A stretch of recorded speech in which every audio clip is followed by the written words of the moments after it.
ese Te walo fire te oe Yesu la mana mea Tatino atu Ele se tasi wana oe le tutumuma lo loto Alumaya la mana mea Sabi Manu pelele Ua baba o Ifumala au Ole taya o Aolo unau nau Ya oe Yesu ele wo Oh, come on, come on, come on Yeah, tama futanga Ewina so lava Oh yeah Imatani mafa Ole olanga Ayo telefa bye bye yai Uana o ole mana mea o te ulai Come on, come on, come on Yesu ele wo Oe la ulato Tali tonu ya oe Tele masalo salo Aua ua e fai a babena Ilo uolana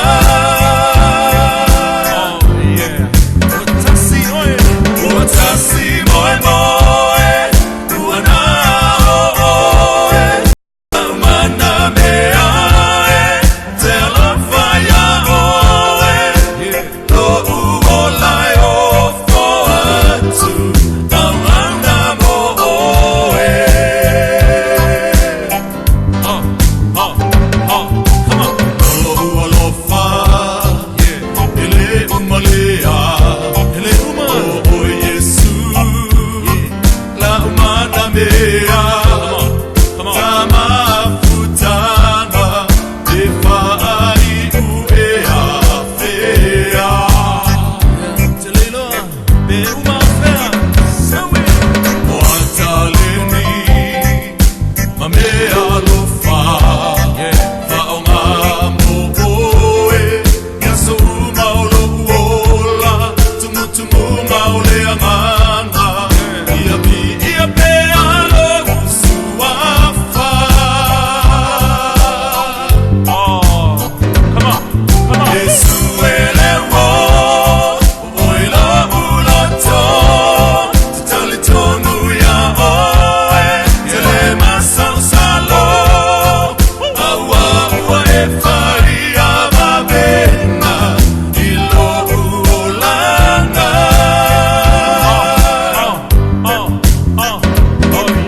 Uatasi moe moe Uana oe La umana mea Te alafaya oe O uolai o foatu Au auna mo oe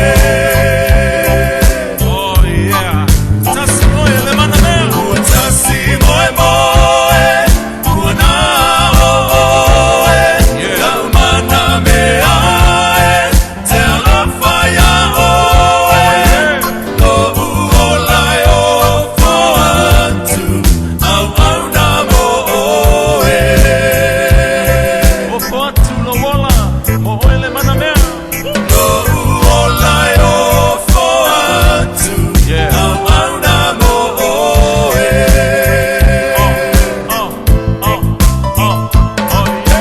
Lo uolai o foatu Au auna mo oe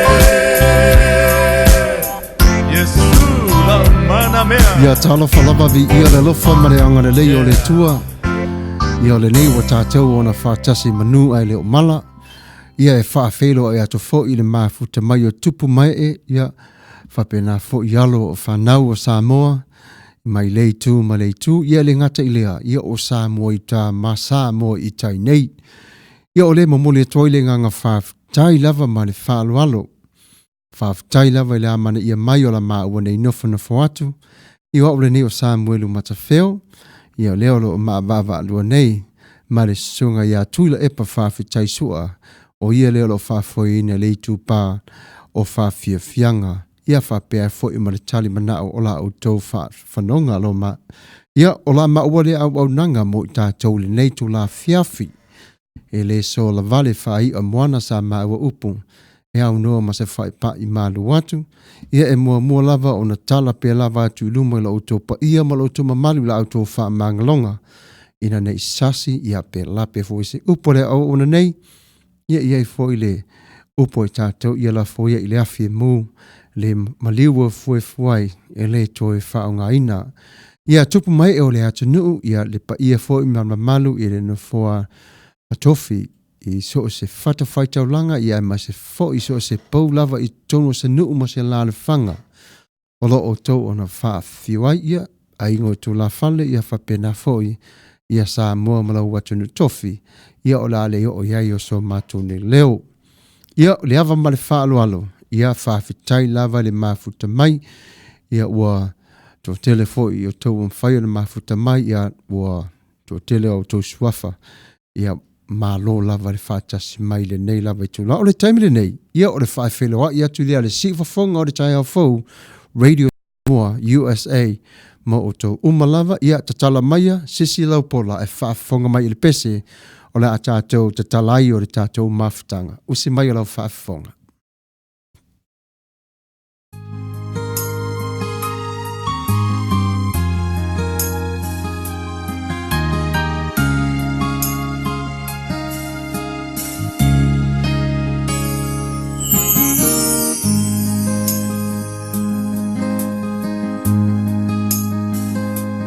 Le o tele a le mamalu I le fale lo utama wa o mativa wa o mai ua nga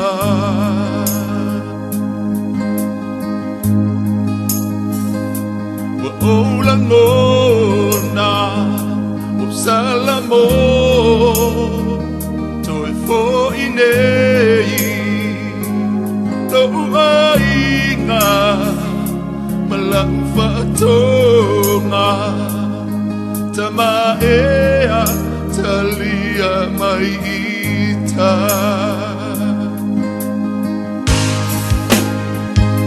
le ai atali ele olena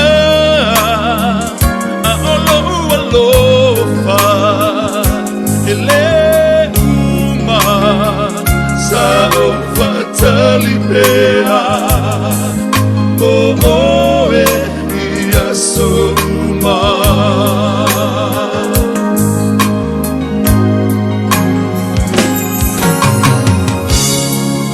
ole fatu ole tua ole tangata Leiloa Lona fina ngalo e tawa oe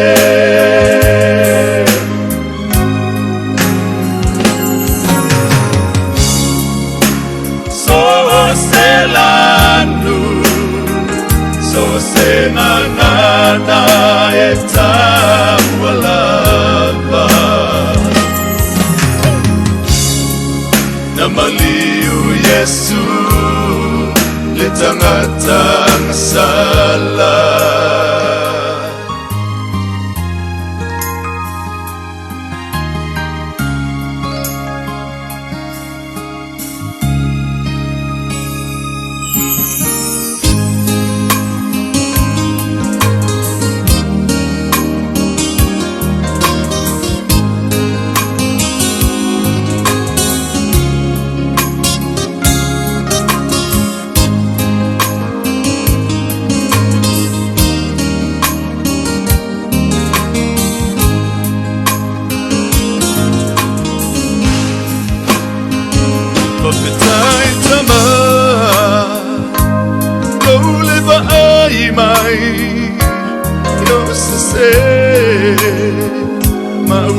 Masala wa efusia masabai no fata fata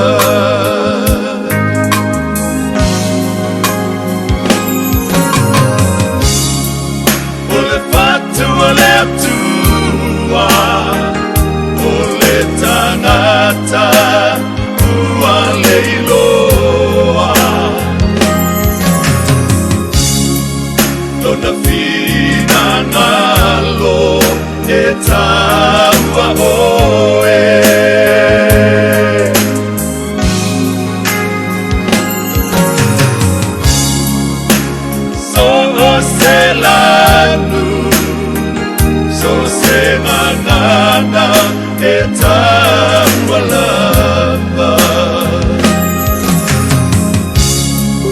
namaliu Yesu le tangata sala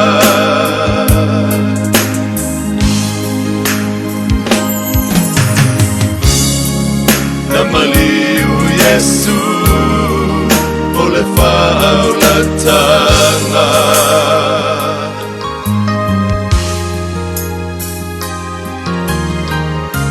Whamaranga le leo le tua le matango fio upo le bese le uso sa tātou na whawhawhonga i nei ia mawhalongo longo atu iai ia le tātou au mafuta le nei tu loa fiafi ia whapena whona whelo i atu ma whatalo whatu i ati o tau umalava ua mawhai o na mafuta mai le nei tu loa fiafi ia le tātou nei por kalame whasolo i aso whareile ova i aso taitasi e whiliwhilia oi e le tua o le lala moni le nao ra tātou nei au mafuta le nei tu la fiafi, ia o le tuli tatai le nao le tātou nei mafutanga, ia o le taimila le nei, ia o na ua to tele le pāsia le vaa, ua atu o matua to tele lava le au mafuta le nei tu la, ia e le mawhai fo i la o na maa ua nofo, ia e au noa ma se pese le nei e taina atu ma o tau, a wala au tau mapu mai whaile e au mga duenga, ia o ha foi o fe au sa e whawhenga iai mo a inga i le tau sea ino le oloa tāua, ia po le alava, ia vi ia le alofa maleanga le o le tua.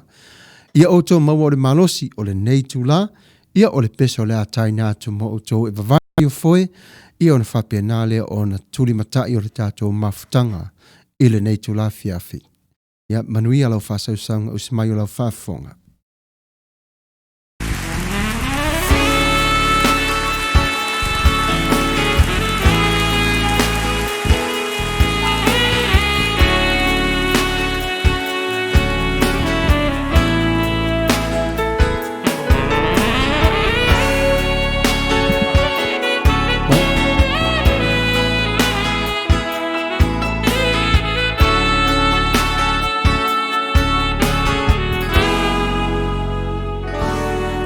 Tulowi inga le tupu mamalu si itia lo sua fapa ia si ia tua matolima avatu lowi inga le tupu mamalu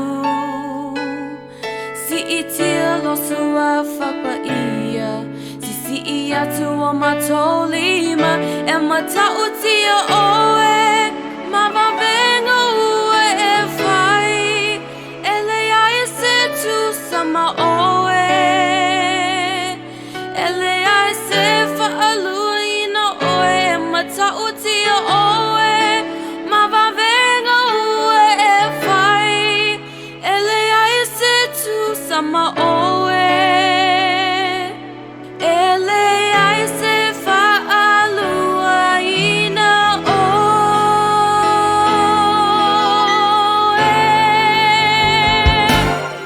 to lowi ina le tupu mamalu sikitia lo sua whapania sisikia tu o matolima abatu lowi ina le tupu mamalu sikitia lo sua whapania sisikia tu o matolima matautia oe mama bena ua e fai ele ai se tu samba oe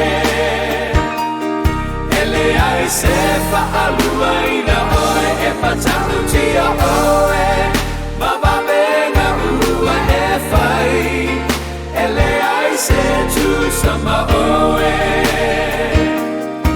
ele ai se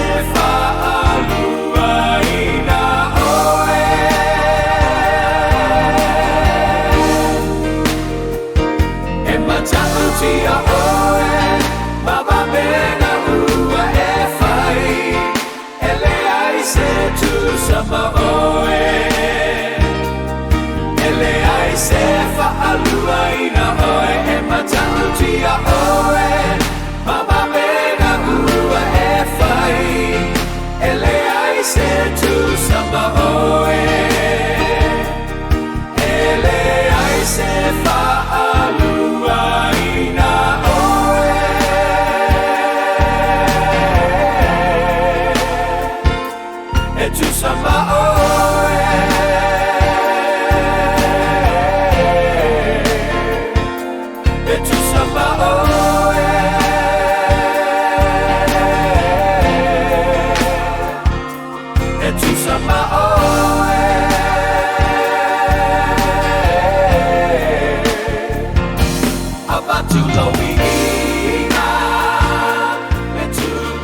Avatu le vi inga I le tua le tupu mamanu.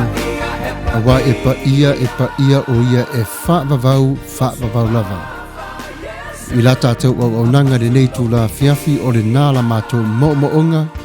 Ia mala mātou nei. Whaafitai mana wha malo e tūsai I la o tau mafuta mai. I le tātou porkalama whātulanga ino le nei tū la fiafi. O lo iai fo'i o le pese mori mana uina ua o tātou mātua. Ia o whanau o uso matua whawhine. Ia po uo me masani o lo whapena no iai o lato I mai puapo ngā I le tino. Ia po le alawa re whawhita auli o lo whawhia ngai ma I lato. Ia o le si whawhonga o le tae au whau Radio Samoa. I le mawhai o le nofo e au noa. Ma sa mātou nei whaafeiro ai atu ma talo mo o tau. A o iai o tau I whaalawe tau le tino. I le nei tu la o le tātou ni yola. Ia o le ala lea mātou te sa vali atuai ma le awa ma le mingau. Ia wa fo I la o tau mapu mai whale. Ia manuia la o tau la o tau se mai. Ia whapena fo I o na manuia la o tau tapo inga. Ai tau mawhai atu o walo mau whanau. I se ngā luenga vai pe uti. Ia vi ia ai pia le alofa ma le anga le leo le tua. Ai tau o lea. Ia wa tau I o le paula tātou te vivi mwhaafitai I lo tātou ta mā siri ese. Awa awa ia whaia le nei mo I tātou. Ia o le nei lai tula, ia o tātou mātua umalava, ma ainga. Ia usi mai alau whaafongo le nei tula, ia se I whaia to se tatalo mo utou. Ia ana sa soa tuaile o le pese wa tā ua ma tau tia o le atua. E whawai ai foe ia ma whaapa I malu watuai. Ia o tau tau tonga tinga. Leli ielo mātou ta māpa ia. Ne nei o mātou o na sā vali mai I le nei tū la. Whaafitai wa e whaavanoaina le lau ele ele. O le sami ma le ea. E whaafonga mai ai lo ainga. O au whanau. Leli ielo mātou ta mā I pōpua ngā mwhaingta. A veola mātou nei te talo whale a ulo mātou wali ia. Ia whailea malu alofa maruwanga le ia whaapale ia te ila tau ila manuia fua I o le file mu. A ese mai ia te ila tau nei pōpua ngā mwhalave lave. A e whasa o loto mai ia te ila tau ila swafo Yesu Kiriso. Lo mātou ali I whaola. Amene. E matau tia o ile tua usi mai o la auto whaafonga. Hallelujah. Euli. Wa mai o tau. Te fia se ima pese. Auna o ai levi inga le tua. Levi ni pese ma. Sa unianga I lo loto fia lau se mea. O iai. Le atu le tua. For ia yeah fela whataulanga lo tau tāpua ia I nei aso ia anga le atu le tua listen me all we have to do is believe you're awesome in this place mighty God. You are awesome in this place, Abba Father. You are worthy of our praise. To you our lives we bring. You are awesome in this place, mighty God. Oh, you are awesome in this place, mighty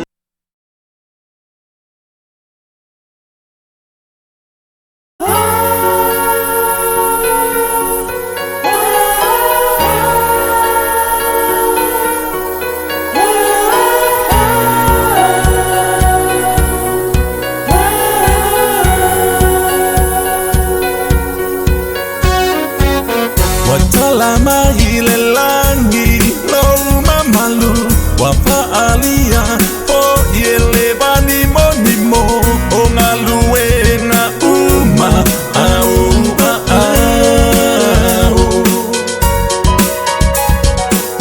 eta uatule upole ola leta siaso ileta siaso ileta sipo ileta sipo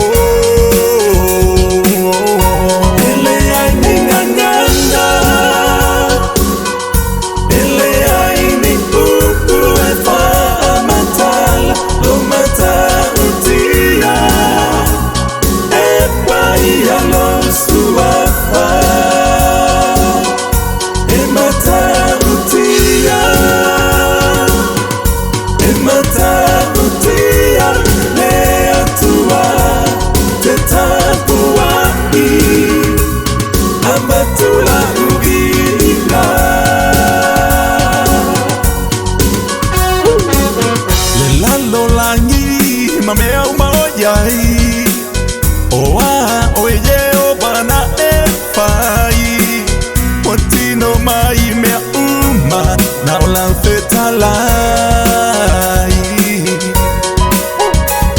petai letana tatawa tu me uma oa na fa uai lo fa tu sa le pale ali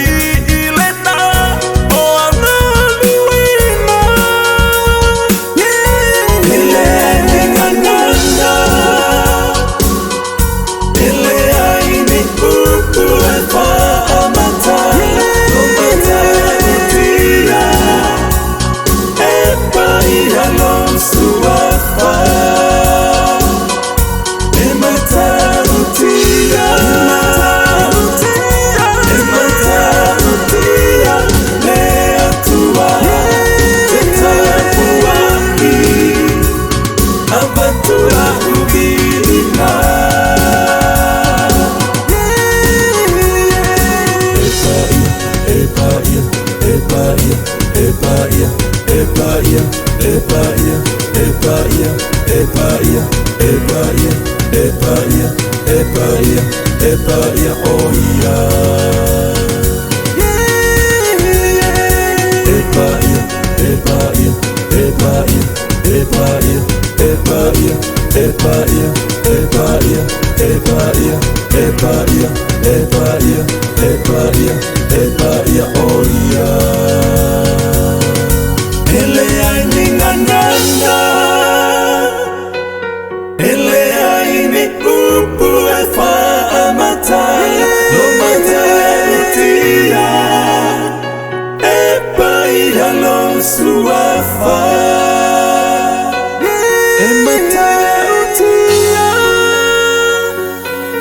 ematatia le atua te tapuai avatula ubina.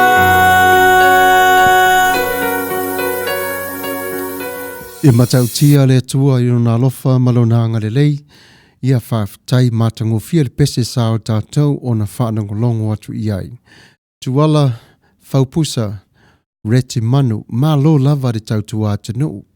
Manuia mai melepone i au se talia, ia whaamanuia atu fo i le tua i ati o tau umalava i melepone, ia talosia fo i o saunga le mu mai o tau i le afi o lo mamu pe lava i lau tua tanu, ia mātou te nofo te talo pe lava i le tua e soa niatu, se awala e whaatama i hai le afi o lo mamu asa i lau tua tanu. Ia whaafitai, mālo le mafuta mai le tātou por kalamere nei tu la fiafi, ia o re nei tu la e lema whai o na whaangaroina o tau umalava lo whaamana tuina. Ia anniversary le nei aso po le tausanga o le whapuiponga, ia po oe fo i malau bo me mamae, ia whapena fo i aso whanau, ia po a fo i e kālesia mo la tau aso whaavae, ia le ngata i lea, ia o aso whaamana tuina, o maliu, ia whapena fo i aso ua whaavae na i seuru ngāri fau, fua mo ata iau. Ia whapena o na iei le lofa mareanga le lei o le tua, ia whaamanui atu ia te outou umalava ia outou manatua. e whiriwhilia o tau umalava i le tua, e whai i ailon whina ngalo e tusa malana ngā ruenga, whafoina i le tua o le nei lalo langi, ia whapena fo i le tasi tu o le o mawhai ona no fu iai o tātou, ia ai whaaftailo na lofa malonanga le lei, o lo tātou whiroa i pe lava i lunga o tālo sanga.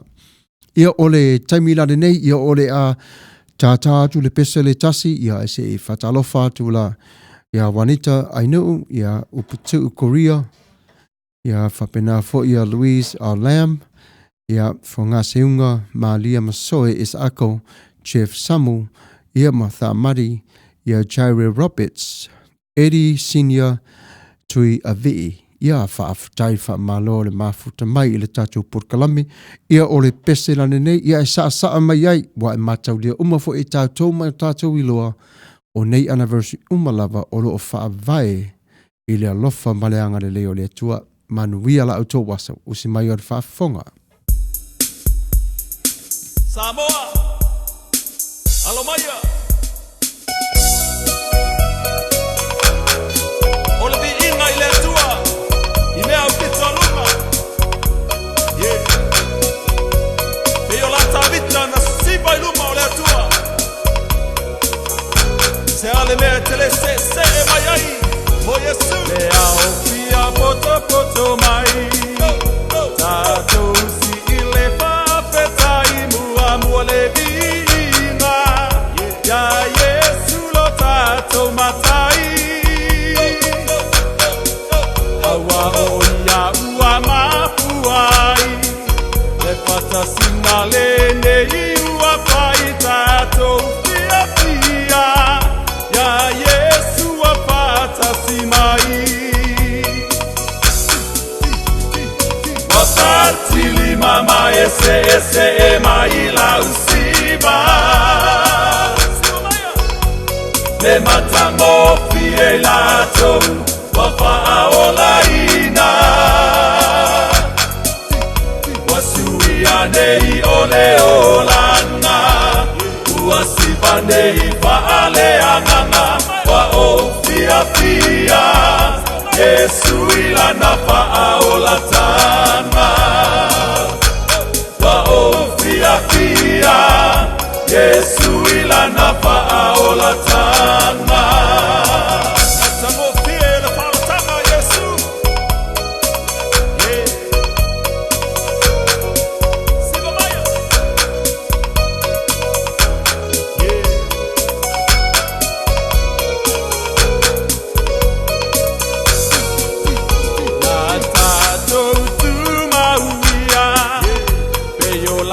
Paulo ya Galatia, pa malolosi, alulue malefa amaoni.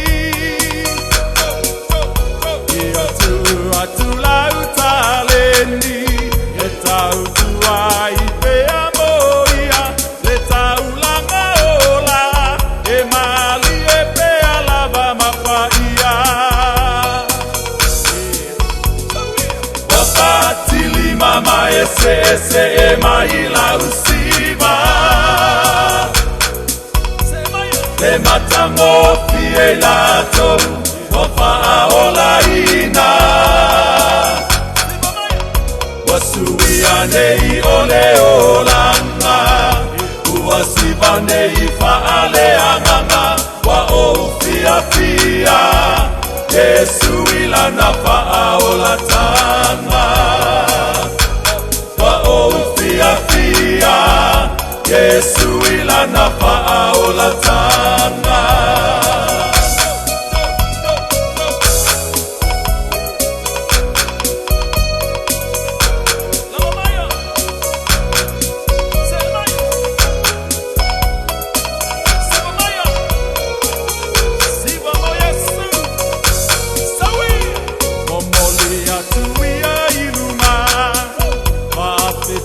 Malevina, ona ole alofa,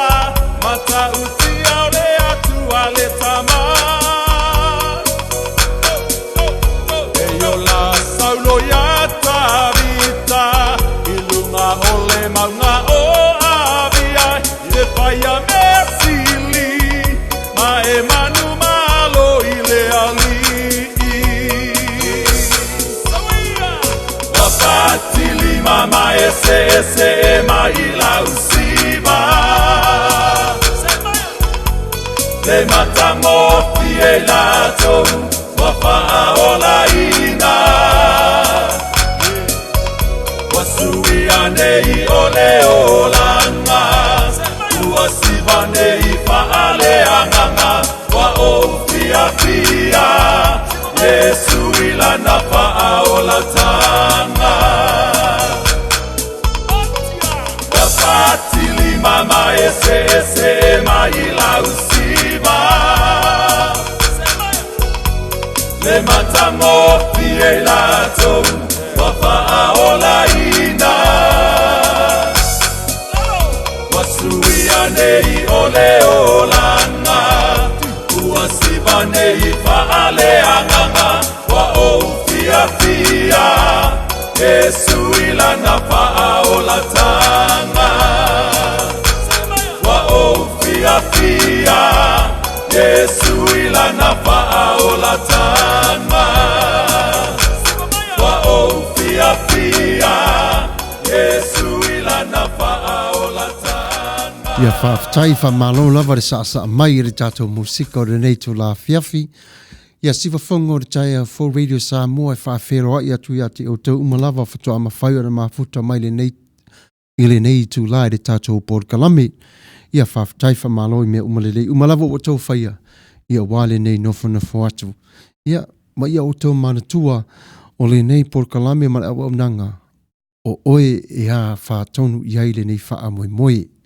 Ia re ala lea mātou te sā vali mai ai, ia mātou te fia lava e whaatasi atu ia te outou umalava, ua mawhai on tātou wheroa i le nei tu la fiafi, ia e le ngatai lea, ia o na iusa fwoi matua whaafine ma mātua, ia se taimi o luma te o mai atu le tātou Port Kalame, ia na whapena fwoi le ana toi mata ma mai moa mai ai, i le tātou Port Kalame se taimi o luma. Ia o le nei tu la, ia ole a tātou na asi atu i te tonu o le military, i le ami o le malo atoa, ia whapena fo i le Air Force o le malo atoa, ia mane malosi i le Navy, ia whapena fo i ia so se vae ngā tau umalava i te tonu o Amerika, ia le ngatai lea. O au se tā lia o New Zealand, ia po o Guam, ia po o whea lava, o lo o iai se tama ma se teine, Samoa. Po se atalii, po se tuafa fine foi ma se pele i a te oe i lau ainga. Ia mātou te tatalo i le atua. Ina ia pui i la tau, a o iaio i la tau. Wa avea lava ta i la tau ma tali tā. Mo i tā tau. Wa la tau on tu iluma o le whana. E pui ai i tātou, wa avero la tau wala, a wā oi ma ilo tātou saunga le mū, a tuai malo tātou sao le tonga. Ia o le tu langi la nei ia e whapea tuai sa mātou leo, whawhetai tele lava, i la o tau ngā ruenga, wa o tau ona si limai, ia whapena fo ilo o tau wa ngā lofa malo o tau le toa.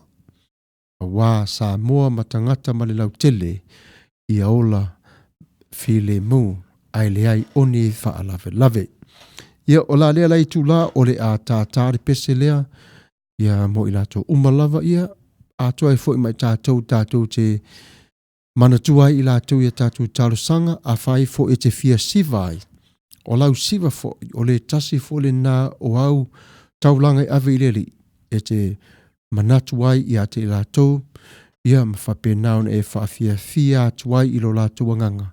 E ui lava ina leo pai a tuai o tātou lima, tātou whatua tua i lea tua, o ia o lo tātou tamā o lo whaatasi mo i lato. Usi mai o lato whaafonga, i le pese o saunia mo o tau le tona.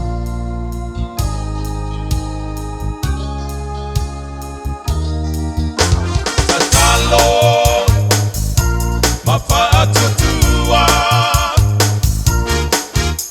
Tatalo Mafatutua O Yesu Le faola ya te au O Yesu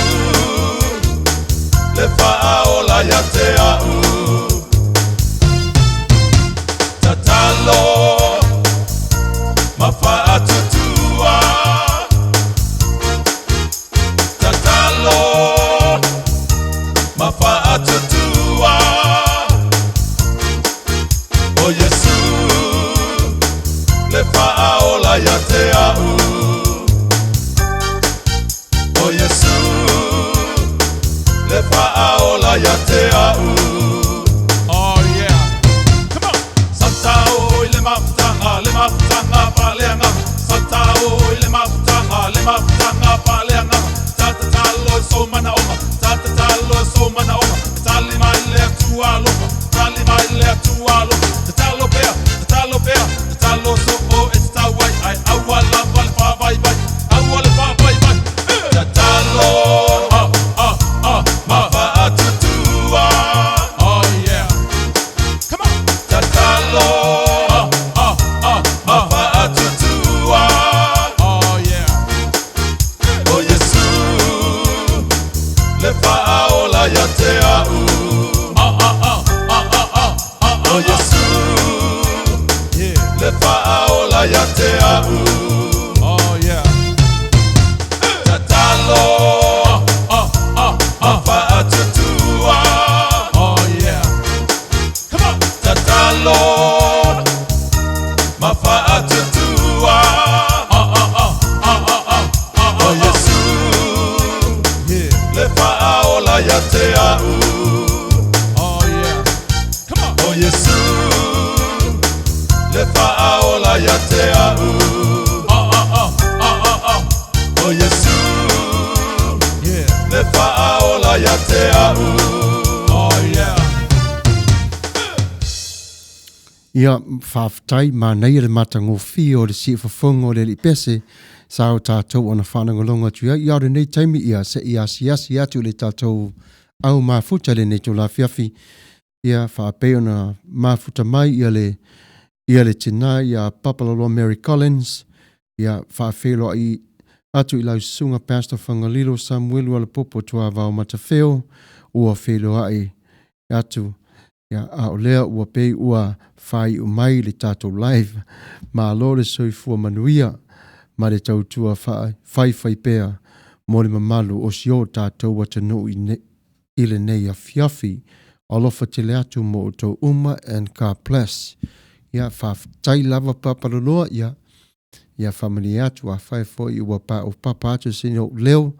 Ia le o le whatoa a mata le tātou au nanga de netu la fiafi ia elei o sea faina whawhitai tele lava ia manero le mafuta mai te tatou whatasinga ia o le netu la ia tatou te vivi ia pe i le tua ilo nā lofa malo nā anga le lei i wā o tele me le lei wa ia whaia mo i tatou o la mātou nei whawhitai i le tua wa ia au maia oe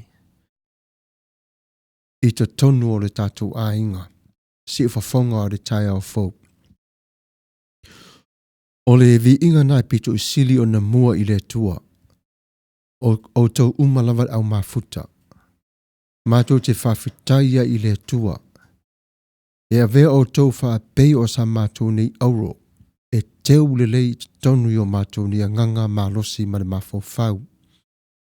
A tuailo mātou nau alofa atu i ati o tau umalawa. Wana le se no o tau. Mātou te le nofo atu. Ma le wala a wina fo i mātou e le tua. E whao ngā ina a mātou tā leni. Ma so whaavanoa so mātou ni taimi. Mātou te o mai e mafuta atua i ati o tau. Wa o oe. O le pā angai pito sili leo o na pele i le tua. Ia o le tūlare nei. Ia nao na nofo atu. Ia awa tātou mā sani e lava. O le atua lava yana. E heo i tātou, e heo an tangata. O le wha moe lao re nei taimi.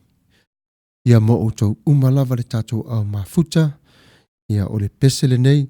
Po o halava pua ngā mawhaingtalo e whawhia ngai sa e wia. Ia e tuli mata i pea le tua ilo nā lofa muti vale. Tu mau i le whatua tua. Whaapare lava o i ati o i taimi o lau sāwalinga. Aua e te whaavai. Awa o loo whaatasi mai le tua i ati o i pua ngā whaing tā whaalawe. Ia a tōna wha male pepesi mai o wha o songa ma te ena le fili. Ia te i tātou i le nei vai tau. Ia o le taimi le nei ia usi mai o le whaafonga o le pesere nei o saunia ma o tau umalawa le tātou au mafuta. Ia vi ia le tua ona o tau, ma wha manu atu le tua ia te o tau umalava. Ia usi mai o la au tau whafonga.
Samoe, lo watunu pele ilianganga. Emoni wa wina sio tatunu ile talalele ya Yesu Keriso. Ole foto, ole mawalunga, ole tamai wa eyai. Ai whai mai Yesu, o le toi whanau o le tangata, o le salamo o le ama le whaia o le angasala. Ma toi whanau whauina, ma toi tuina atu ato toa o lona o langa au auna i le atua, e tusa malana fionga whauina. O le ana whetalai a Yesu ia Nikotemo, a le toi whanau i le vai ma le anganga, e le sawa tu lamba, i le malo le atua. A le toi whanau i le vai, ma le anganga.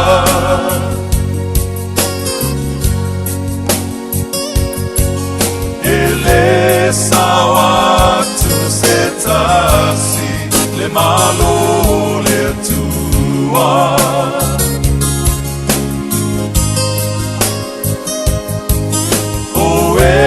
Whanau mai le tino lea. A oe whanau mai le anganga, o le anganga lea.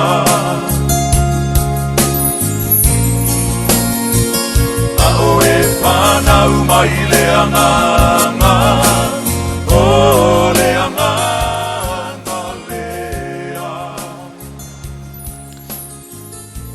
Ia malo matango fia upo le pese o tātou na whaalongo iai ma o tō whaafonga de netu na fiafi. Ia o re temile nei ua sa 40 minute te ai nei reitu la eiva i le po o le aso whareile. Ia o lea e whatalofa tuaila o tōpa ia mala o tau mamalu. Ia po whea lava ro e lala iai, ia po whea foi o lo e whaafale ai ia, whapenai le alofa ma le anga le lei o le atua, ia fo i atu o le malosi, ia atua e foi. Ma le file mu. Ia whamanuia le atua i ati o tau umalava de nei lava i tu la. Ia e le mawhai o na ngalo ai i ati tātou. Ia tātou whanau le tupulanga i vai tau nei. Ua mau mai o le ripoti ua ato nei o le fast food ma le 50% o le tupulanga ua lātou o na pule i o lātou wala. O na lea tala tu ina sao mai te tono e kālesia umalawa le nei wa avea maapoapo inga i whaife au o a o ngā sā, ia e le ngata fu i leo o le vainga lau tele i te tono e kālesia au au. Ina ia wha mafuta le au tupulanga tala vau, ma o a uina, a le ngata fu i leo ia ma tala no ina i lātou ma whaafisiringia ina, po a whalave lave ma whaafita uli o lātou o na sāvalia. O lali le poti ia whapena fu na au mai te tonu o le tala whātai te tonu lavo e le County, ia whapena o tātou na whauta iai i whaalave lave matautia ma le nei whaasala e ala i la tātou whanawiti. Ia o nei me umalava o lo o whai ere ti apolo ina ia le peti ai lo tātou fia mo lo tātou walalofa ma lo tātou nei tangi tau nau i le tua i le pui maritia o a tātou whanau. Awa tātou mātua o na whaatala le la le tūlanga a ia whaunga o le teimi. Ia e whapena an whataratara noa a i mare whanau i mea o lo lātou o na whitai iai ia onga ia ele ngata fo i lea o leo langa nei. O re taimile nei le tupulanga Samoa ia elo toa. O pua ngā mawhainga tā e o mai i atu oi o lu i tau nao leo langa a e vai ai. Aua i te mata moli. Aru lo ta māmalo tina polo anko polo anti. Polo uso polo tua whawhine, whamatala iai vaivainga, whamatala iai le mālosi o le whaasosonga o le leanga ia te oe. E le aveai oe whapea o se tamaititi ua le lotoa. E loa lava le tamaititi e lotoa o le tala noa i mea moni lava ne te tupu. Wa le ngā ruenga le nāre te āpolo e tamawhai e whaaleanga oe, e tamawhai e whasi ia te oe wala na ngā ruenga le nā na sawai i le lalo langi le nei ia o le whasioti ma le whaatama ia ma le whaale au ngā ina, ia whapena e fo i ma le ese mai o oe i le lua whengainga ma le tua. Tupulanga Samoa talo whai, ia tu anga, loto malosi, tau tua i le tua, mātua a whapeo tu whalongo mai le nei tu lasi tu lolongo tu male afi, ia mana tua o loa tāua le tua ua foa I mai o tātou ne yola whape o oe mau a o tā uona tama mea mea. Ia usi mai wala o tō whaafonga o le pesere nei mo o tau.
Some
Ia malo whawhatai lava ia o le pese na nasa tai natu mo o tau le tupulanga ia o tau loto te tele ia o tau whana mafutatu i le tua ia mātou te nofo te talo mo o tau.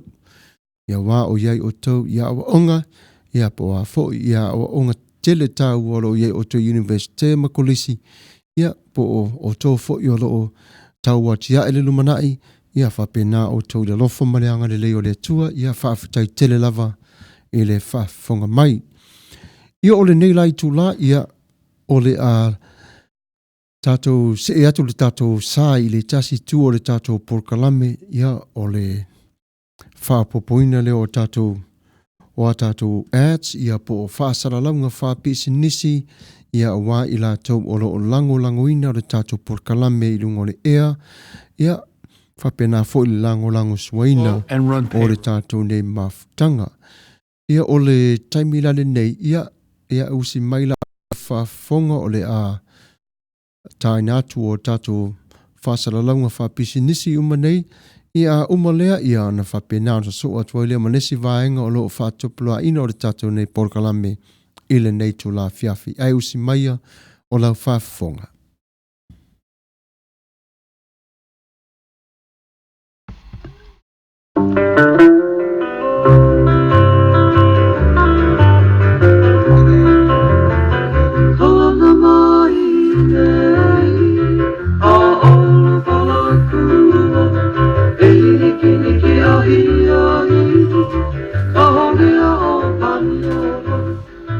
Le tautua whaiwhaipea le Al Rupios Junior Canceria Market i le ai o Long Beach o lo o tautuaina o e Samoa i le fitu aso o le vai aso. Te tala i le valu i le tai au se ia pa ia le iwa i le afiafi. Whaatumulia le maketi i so se o loa Samoa e te filifili ai. Maua tangatalo Samoa, talo fiti, pusa fai, pusa mamoe, pata mai New Zealand, tanga lauru au, pusa turkey tail, po muri pipi, maua le tau sami vela, mo tatou Samoa, mai le aso wharaile se i pa ia le aso sa. A o le tau sami Mexico la vai e te tala i le fitu aso le vai aso. Ma neia fo i ai whai te swing o le tau sami.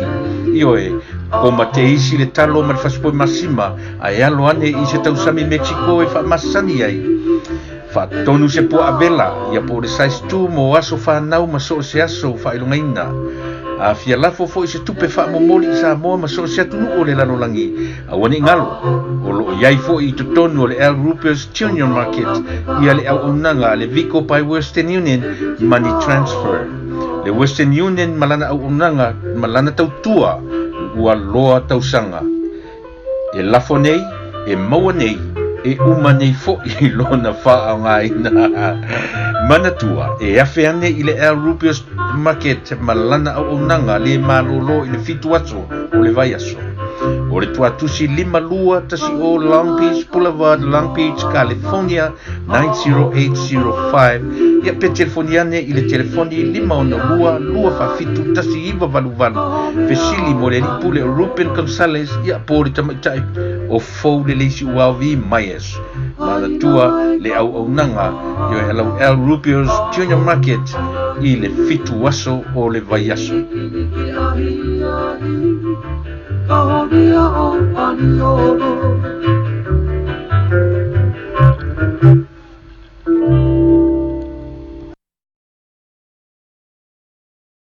Le au nanga ua lau iloa i te tonu o le tala whātai o LA whapena fo i le tui San Francisco i mātu. O le Sir Winston, ia o le lato au nanga nei e whātatau le i mō meo o loans whai whātonu o le real estate investment. Ia o lato te au nato fo i te tonu me ta o life insurance. So se tu ainga life insurance lava e o atuai lava la mātou au nanga. Ai mai se fo i la tau i le mawhai o na insure o i mea tau health issues e iai la mātou au nanga e insure i nai oe. A whai e le ai sau Social Security number e mawhai lava o na mātou insure ina o oe. A iai ni fasili whafsua tai mai ia le tua whine ia luana nawa i le telefoni o le tolu tasi fitu, valu tasi o valu. Ia o le Lato au nanga na ia whatatau atu umalava I tonu o le SWFC offers home loans, which includes FHA loans, refinance, reverse mortgage, jumbo loans, and VA loans. SWF offers commercial loans as well. SWFC do real estate, also does real estate investment, offers any kind of life insurance which includes guaranteed insurance for any health issues, no matter the pre-existing and condition and health issue with no medical examination.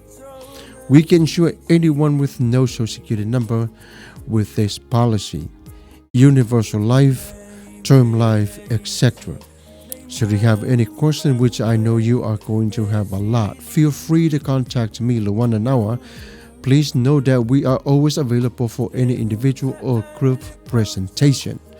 Ia o le tamaitai sa mo le na le tasi na o alo mawhanau ia wa ia te ia fo ile tā leni ia whafso ta ia tu ia te ia ile telefoni sa o whafonga mai iai.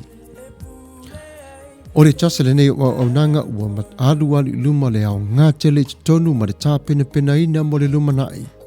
O le Sir Winston Funeral Service o le o whaleoti nei o lo iai le au nanga whapea lātou te mawhai lava o na lātou au nātu ia te oe Samoa po o whea lava o le tū Amerika o lo e iai a iai sa o tō whea ngainga tū sia te tonu mai lātou I le tonu o tausanga, 5 tausanga po le 10 tausanga e mawhai lava e le nei company o na mafuta atu ia te o tau.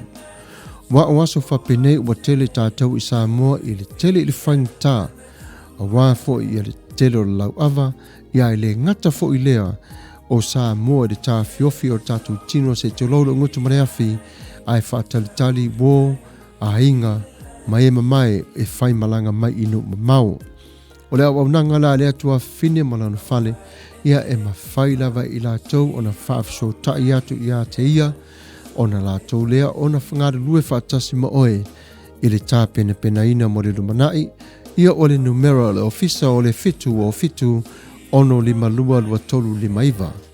Whapena fo I lana telefoni whiawai o le tolu lua tolu, tolu tasi fitu, valu tasi o valu. Whawhisota I nei I aluana.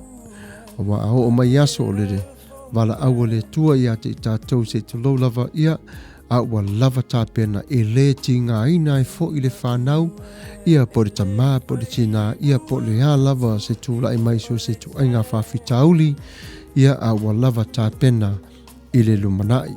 Ia o le naro a tātou whasala launga whapisinisi ia whawhitai atu fo ia te ila tau lava I le sapai o la tātou nei wa le si whasala lauri si wafonga o le tai au fau I lo la tau alofa male ia male tā leni fo I watuina mai.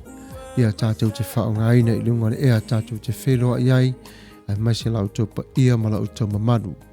Ia o le taimila le nei ia ua a tono fo I ua vevela le whala ia ua luas fulma le valu nei minuta te ai nei le tūla e vai le afiafi o le pōle asa whareile ia o le asa ili etu la se pese le tasi ia e saa mai ai ia ona whapenale, ona whaawawinai o le tātou nei porkalame, whamasani atu ia te o tau umalava.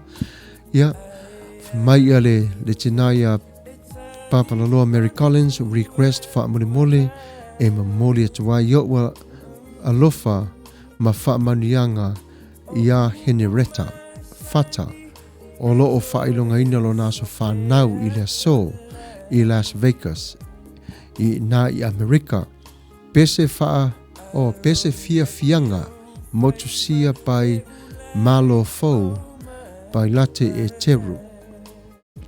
Pese mori manao ole fia fianga motusia pai malo fou pai late e teru.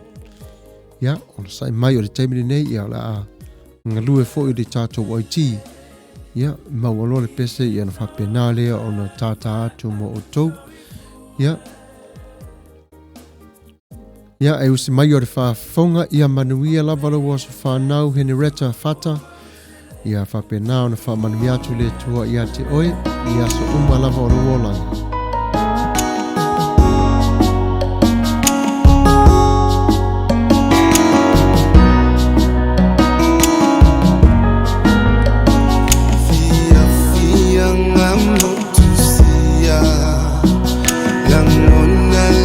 Sangatia Mafutanga mafana Malingi aino mata Oli a isolatu Tamupe aino fatu Ele asani ngaya so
Ia malo lava le fatasi mai matango fie foi upori pese ia faafetai lava le tina ia papalaloa Mary Collins mo le request ia Henrietta ia ole ia Henrietta ia ole pese le nasa taina atu mo oi ia manuia lava la waso whanau ia ole papalaloa Mary Collins faafetai lava ia ulua sunga o le soft le taliaina o le manaonga.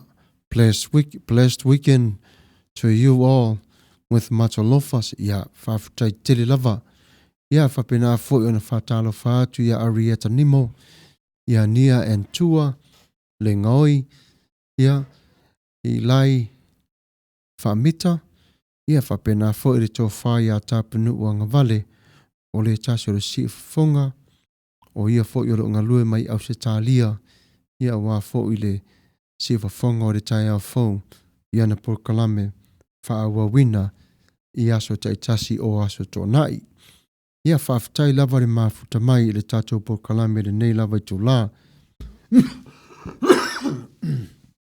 excuse me ia le taimi lale nei ia le tatou nei ona asiasi atu i le tua malona finagalu ia po lea foʻi se Se ia o le whaiva re toia ina ia a maua ia na whapena fo ina o na tātou whasua so iai ia mawhai ai o sa tātou me aile neitu la fiafi ia a whapeo lo whina ngalo na wa e ioe mai ai ia ta tala leo lau tusi i le whenga inga fau i le tusi na tusia o lo tusia le apostolo Paulo ia tito ia i le umi fo i o na mamao le tātou walu tonu ia tito o le a vai fo i vaenga ina ia tātou tuli mata iai ma wha awawina i lea vai aso ma le vai aso se i o atu ina wha umalia le tātou whtara tala no ai i le tusi le tonu o le malole sa nganu ai le tau le nei o le tusi le atito o le tasi le o sa o Paulo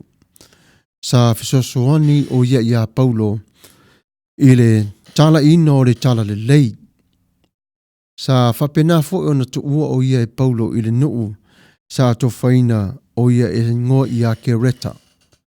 Ina i anga lue ai o ia i te tonu e tā lai pēr le whina ngalo o le atua i ta ngata loto whaapau pau.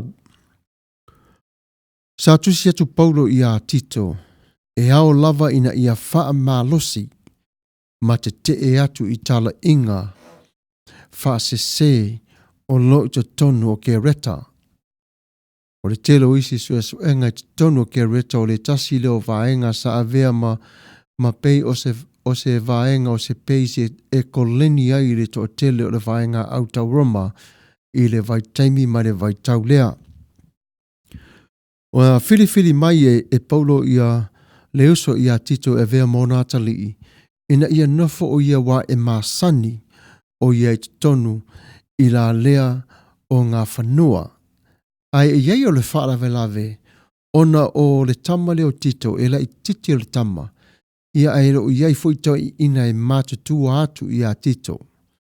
O le a tātou sa vali e te tonu i le whasoloinga e Paulo o le tūlanga sa vali o le ata li i le neipo o le tasioana au auna, i le avea o le upu ma le whina ngalo le tua i to tonu o le nuu le nei. O wapopo inga la apostolo Paulo sa whai atu i le atali ia e whātua tua, tu mau i le ami o le lei, tu mau i le utari tonu, au alava nei whasa se ina oe, i o lātou manatu whaali, po lātou manatu i loa fo i le lau ele marfonga ele, a ia mana tua, le whina ngalo le tua sa o wawa o atu ai i te oe, e tusalea i le tala le lei. Ina ua tama whai e awa o atu i le uso nei i le ekalesia i Kereta. Ia sa whapena fo ina whafsiringia o ia i te tono o la lea o ngā whanua. Ia ono le vainga lava whaeri tino. Ia eile o vai te toa i te tonu i le nganga ma whalongo longo i le ngā duenga i le taulele nei. Ia sa whapena o na ti mai atuai o Paulo. Ia tito ia ngā lue ma le malosi whatua tua aua lava ni ia ese mai ai mai le fina ngalo le atua whapei o na vala a winai o ia whapena fo na ia awa o atu wai ia te ia i lana ngā ruenga i te tono ke reta. O le tusi lale nei a ke reta ia e pei o te tonu lava le onos fuma le limo tausanga o sa tusi ai le nei tusi o sa iai lava le wha moe whapea o le upu lea le atua sa whamautuina ia whapena fo ina tu sia te tonu po le vai ngā tonu lava i le onas fuma le lima tau sanga. I le onas fuma le whapa le onas e folu ma le lima. E au ngā tele la le tusi lea tātou te vava ai i le neitu la fiafi. Ia e au ngā fo i le whai lea ma vaenga e toi whapu pai i tātou i le toi va aianga i luma. Ma toi sa ili ai i tātou i te tonu lava ia te i tātou. O alau whengainga ma le atua, polo e te ena tu ea i le tasi o tangata ona o lou lava manatu ma lou i loa. Ia o awa ingala nei, po o awa ongala nei, e ao ngā tele ia te i tātou e toi fotua iai, a o tima inga pito i sili lava nei o na matango fie.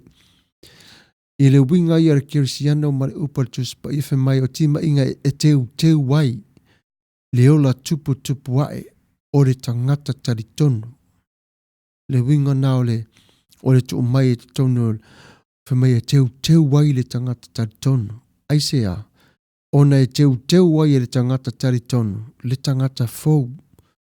Ua sa vali mai po ua a mai e le tua i te tonu i lona malo e na nofo fatasi mai tātou. Ia, o le tusi la lea i o la tātou wa siasi atu iai i o le mata upu mua.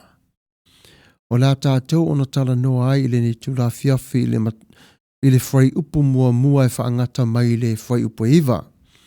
Ia ona whapena fuile ona whaawa winai i le vai aso fau. Ia le whaasoloinga atoa e wha umai o le mata upu o la tātou ona tala noa i le nei tula fiafi. Fe mai Paulo. O haua Paulo. O le au na a le atua ma le apostolo Jesu Keriso. Ina ia whaalau te leina.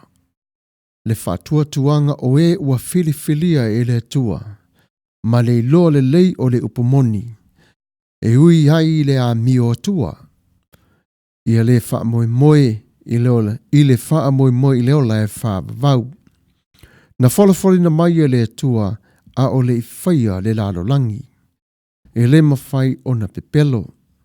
Ma ua wha adia mai i le taimi te tau e le tala inga na touina mai i a te au. I le pola inga le atua lo tātou whaola. O te tusi atu i a te o e tito o lo uata li moni. I le wha tua ua maasani ai le totele. Ia i a te oe le alofa tu noa ma le alofa muti vale. Ma le manuia mai le atua le tamamalo tātou whaola o Jesu Keriso. Na o tu ua oe i ke reta ina ia e whaaton wina. Mea o lo toi e ta tau o na whaia, whapei o na o whai atu ai i a te oe. Ma ia e tō fia toi ina, i lea a ai ma lea ai. O le toi ina ia, le matau lea ngaina, ia tau o le tō tasi lea avā, o lana whanau foi, ia avea matangata whaatua tua, ia le a mio ula vale, po le leo sius tai. Awa e ta tau i le epikopo o le matau le angaina. O na le matau le angaina o ia, a ia pei o le, au na le atua. Ia le faa maualunga. Ia le i tango fie. Pe inu tele i le waina. Pe faa sawa, sorry. Pe manau tele i mea. A ia lo fatu i tangata, ese ma ia lo fatu i a mio le lei. Ia fatu atua ma mio tonu. Ia pa ia. Ma mio pulea. Ia taofi. Mau ile upomoni. E pei ona a awa awinai o ia. Ina ia mawhaia e ia. Ona a awa awatu. Ia awa onga i olai. O le faa maa whanawhana. Atu lea. Maa oa i atu. Ye e whanau mai. Ia vi ia le tualo na alofa malanga le lei. Ia iai pialo na vi inga ma tu mau pialawa i o tātou lalo whaiva si te lau. Ia sa umalava o lo tātou ni yola. O le a tātou mana tu natula iai ia a iai se ava noa o na e wala au mai re i le tātou porkalame le netu la fiafi. Ia e whailoa mai whai polaso fina ngalo. Ia e au ngāti le lava o tātou tala iai. Ia ma whaasua tau lupe ai o le tātou porkalame i le nei tūla. I o le taime le nei ona o Paulo. O Paulo le apostolo lava lea na filifilia. Na te avea o le tala le lei inu ese. O le matango fie la o Paulo i ranga i lana ia lava sava linga mo na uso ata itai.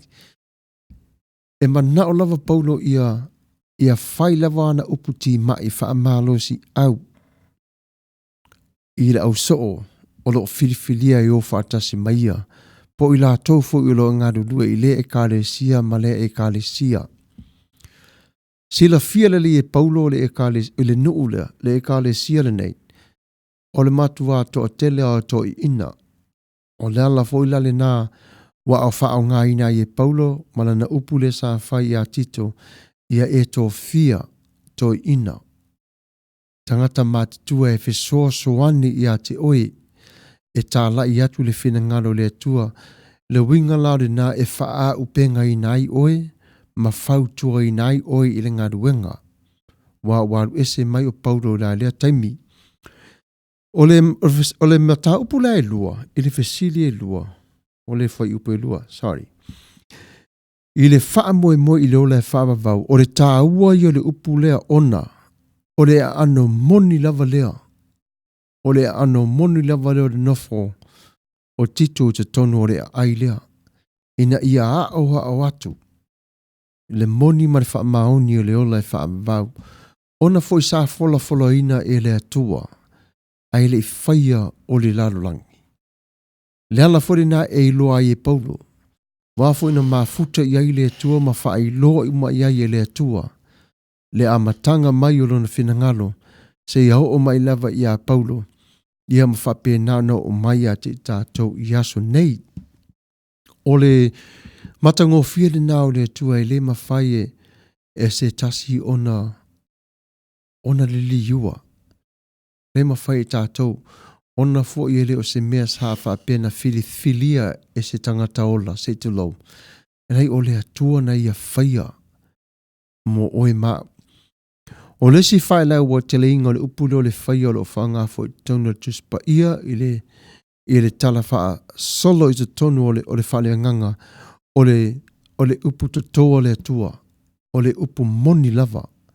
E le wha peo se tala ole o le atua po ona whai lava wha se tala wha mai lei ina i aluatu ai o se tasi le ai o le nganga moni lava o atua o le ola le wha vau. O le tusi la lea Paulo wha le wha malosi ai fo atuai i le nei uso. O le tele lava o tusi a Paulo.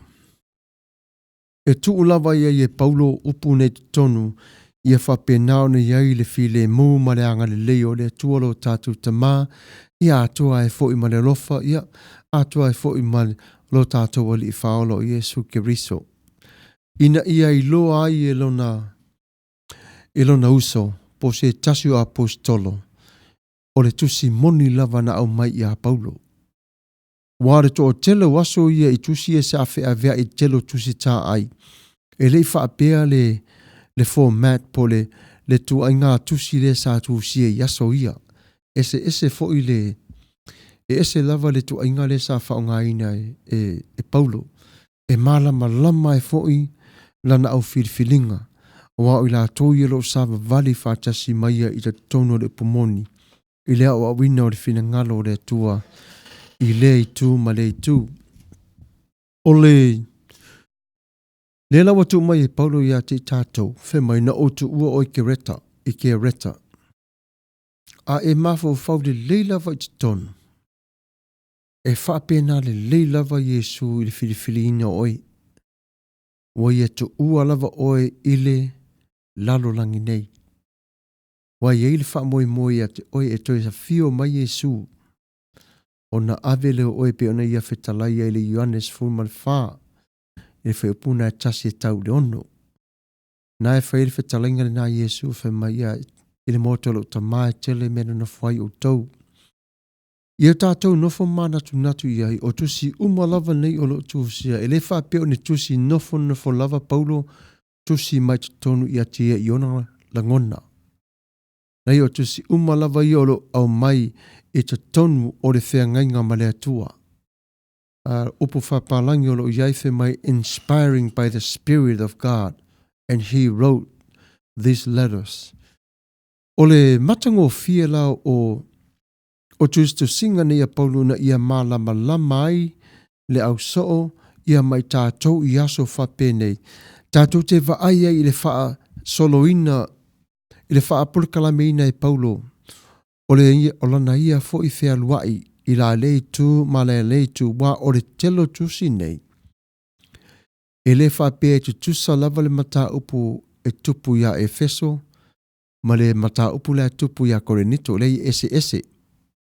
Le ala fori nā te vai tātou te va aia le whaita wino o tusini a Paulo ia tātou whai tete lava iai wā e tu wha atasi lo e tātou tusi nei ia mataulia. O na iai lo le sasi o le whai te tenga nā pito i sili lava o na o tātou o na va ai te toa le le iai. Ia wā e soto ia ele i tautala la tau ni speaking tongues pe tala nofo i lalo whaifa. Ia le whapena i lātou, ia a Korinito sa whapena, le tūla le nā ia tātou nofo mataala iai, ma vava ai to toa le iai, a wā e haluaru lava ia o tātou a wa onga, ma le langwa ino le upo le atua.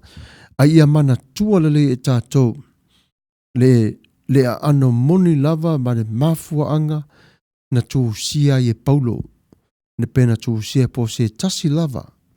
Ia le nei tusi, ia e po o waifu tangata o lo tusi e lea tusi. Ia o le na o le manei ia i o le vai to toa tono le fetalai ngā lea tua, e ala mai lava le nei fasi lau pepa. E hao ngā umalava mo i tātou umalava. A tātou fai tau fo ia e au mai lava i lea tua i lo nā nganga. E wha amala mala maina. Mea umalava leo lo tātou sāwa lia ai. Ia, tātou sāwa li vaila tūra le whai upu e ono, o le toia ina, ia o tangata iwa mātua wa lava, ia te i lātou le to mai, mo ia te i lātou fo ili whapalipale. Ia, a ia su e pe ia te i lātou, ia mana tua, ia lātou ona nofo i le ola, o le holy life, le whai mai ia le tusi lea Paulo, o le holy life o lea e tā ua, le tā o tātou o le apart. Le tu ia pa ia lau vi ingai ave i le tua because you're sanctified by his grace through the blood of Jesus Christ. Nala le nā whai mai so se tasi lau pa tiso i le nganga. Ia holy. E pa ia e maua set aside for God's work. Wawe ese mai oe le tua mai leo langa sa ai awa whaafafonga ma ua langona mai e le tua lo leo awa wa ia te oe le papatisonga ma le anganga pa ia o le tua. Ia o le e turi matai la i tātou le whai upu le fitu le whai mai awa e te tau le epikopo ona le matau le anga ina o ia. So se epikopo lava la o lo i to tonu i le mata upu lo tuspa ia nofo le i le nofo o le atua. Aua lava ne i nofo whape e nofo i le rarolangi, ia toi nofo i pāanga o le oti, pe aru i taita inga. O e a mi o le tau, o le tele i o vaenga o le tono le tau e tātou, o le angsala, ai tele i o vaenga o tono le angsala, e awan tātou o na mala mai, i ware tasi o taimi, ia e o mai whaso songa, o le tasi nā o anga sala pito silina tele pe au tātou o na vai e whaso songa al fili. Ia manatua pe tātou e alofa lava le atua ia te oi, olo o ia sila fia, lava mea umane o tupu ia te oi, ia e manatua. Taro sia i efesili, peila o te efesili lava au ia te au, aise a o mai nei whaso songa ia te au. No fole o ia mo tali whapea, e le o Yesu o lo mafu ai mea nei. O Yesu, ona fo la sa ule file whaaleanga mai ia te au. Ia awane i o muli atu ia Yesu. Ia tātou nofo matala, tātou nofo vava ai i le atua malona finangalo, tātou malama, i lona leo mo tātou po lale upu e ia au mai, whapenao na tātou ona whaasoa, ma whao ngāina, whapenao na wha upenga i nāila tātou sāwalinga, e peila vo le neta mai titi o tito. O le ala fo le nāe whapenai le mā neia, o le tusi mare ngā duenga e tate o atua i le whai ungo le tusi lea. tonu lava e mau ai e tātou se tasi fo i o awa onga pito i sili ona tāua. Ar teimire nei, ia na ona a mata ona ati le tātou pā. Pe a mata fo ona pae o le tātou sāwalenga i le ala. I o lava i le teimi wa lafo i le maa muli lava le tātou polkalame i le tusi lea ia awa iai le awa onga pito i sili ona tāua mo i tātou le netu la. Ia maso lava o lo o fai mai. Ia manatua upu nā o le fai upu iwa, o fai mai le fasu fai upu ia, o le faa maa fana atu lea, o le faa maa fana atu lea, maa o atu, ye, finau mai. Ia e tātou tūtū malosi, mai tō telo i lātou e finau mai ia te tātou, ia awa tātou na finau watu marita, ia tātou tūtū mamau pe lava i le lofa maleanga le lei o le tua. Ia tāpu nuu, oi ia tā lofa lava ia lau sunga le whawhengainga.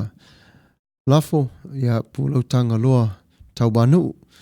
Ma lor so i fua tau tua lau sunga le whawhengainga ma le awhionga e le aloa lii, e le aiti, e aitai nane le whawhong anga le tātou pā anga masani, ia tā ples. Ia oro o whamanui atu fo ia le sunga, ia tūla epa whawhitai sua, ia lau sunga le whawhengainga. Lafo, ia manuia lava, ia tuatua o le ne tōna whiawhi, ia whawhitai lava le whawhonga mai. Ia, o le nare tātou mata upu, e le i telefo i nau whai atu e, le ia le mamau fo le tātou wo ia le ni aso ai a vea, wana o se taimi a matai, ia le tātou savalinga, ia, ai a vea le maa inga mo tātou le netu la fiafi, ina ia tātou pale whatase i le pale o le manuia. Ia o le tātou mata upu le nao le netu la fiafi, ia o le mata upu sili lava, ia o le vai taimi tonu lava le onos fuma le limo tau sanga sa tu sia ia paulo le netu si a tito, ia e whamanatu ai le fina ngalo le tua na tō fia ai, ia o lo unga lua e whai o ia, o le nei taimi, o i tālofa lava ia a raisa whaia, ia whapena fo ia Sesra e Nessie, ia whapena fo ia sau au tāloto o Brown, ia Hana and to ale pai ali. Ia whawhitai tele lava le mafuta mai le tātou nei por kalame le netu la fiafi. Ia a o le taimi le nei, ia o le a tai natu le pese le tasi vavai ai foi o le tātou mafutanga. Ia manatu natu au ieipe lava si nga fisili mo le mata upu sa tala noina. Ia oro te lepe lava le avanoa. Ia o le nei taimi le tia maa ma le pese wa fai mai e le matala.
Ia whaafitai whamalo lava le mafuta mai, ia o le nasa atu whaafonga mai i le pese le tia maa, ma eu le matalasi.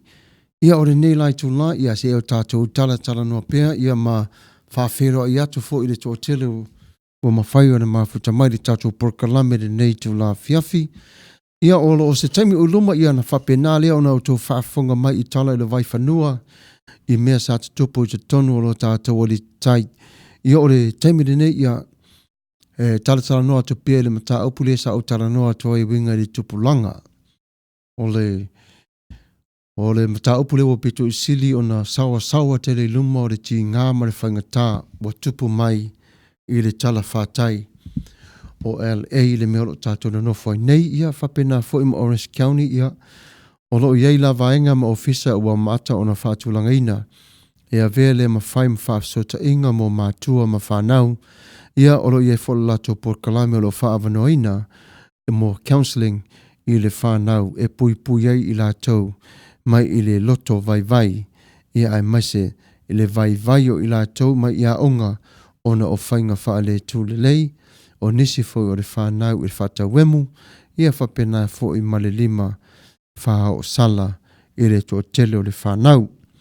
Ia mātua Samoa ia e le a vere nā tūlanga ma peo se tūlanga e te whaia ina ai pe o se mātua ia e le ai o le winga moni lava o lato o aunanga ina ia lato ngāru lue ma fesoasoani mo le whanau.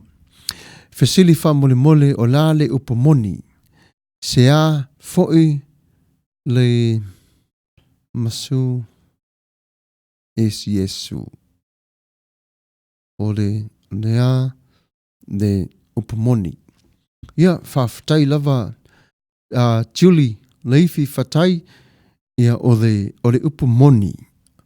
O le upamoni. Ia o le upamoni lai whatatau tonu lava i a Yesu. O le fina ngalo atua i lea o le atua.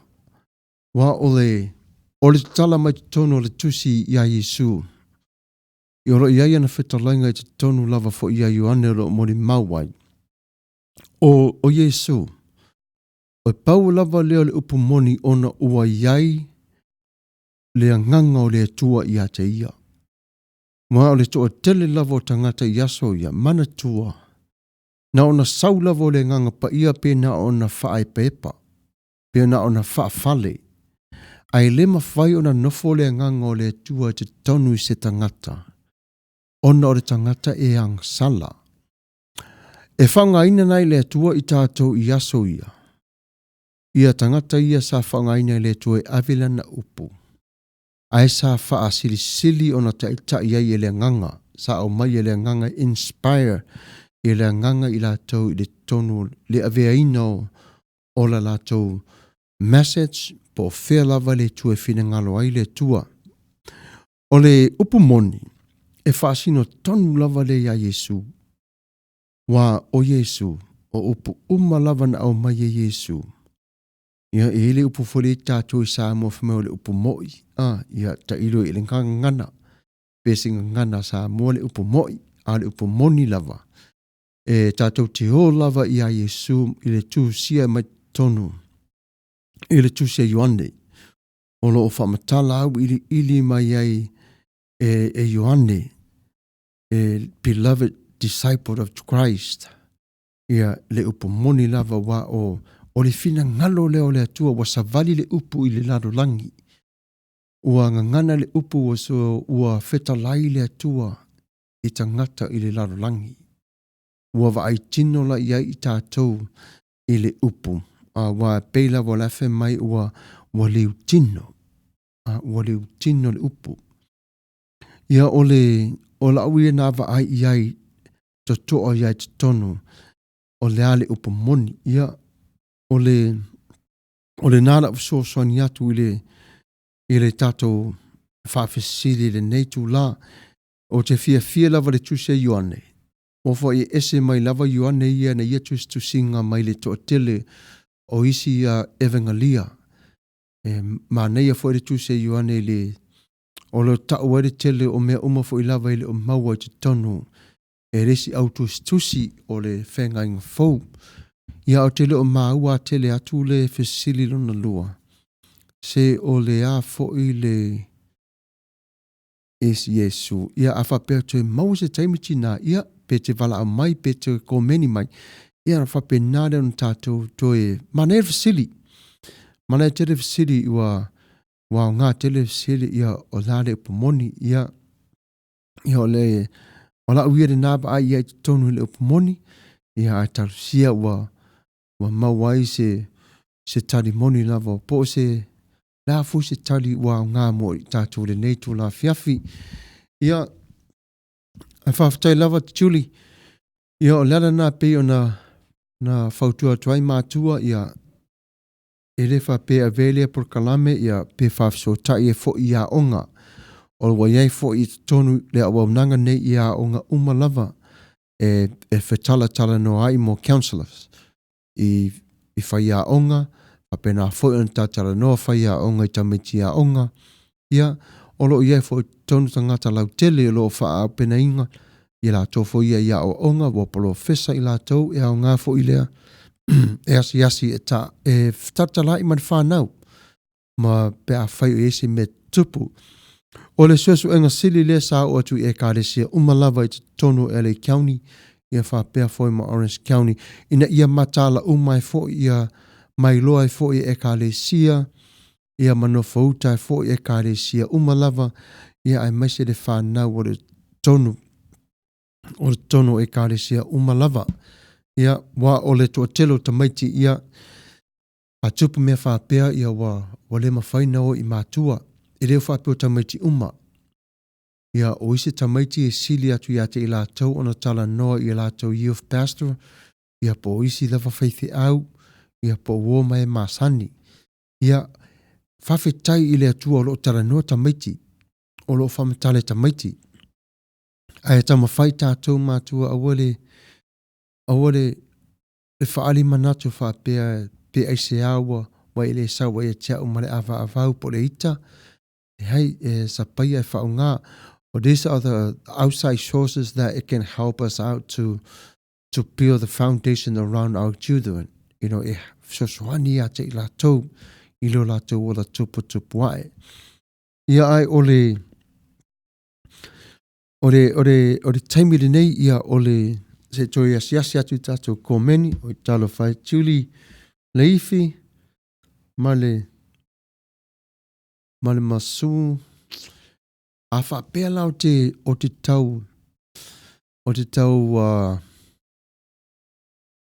lo atu le upu lea a whapea o le musu ia Tēnā te opo se ia ai sili pea e toi kamen mai whamole tua whine talo whai ia o le ala le nāle tatou pulkalame e wha manatu atu pea ia manatua e whiliwhilia oi e le tua.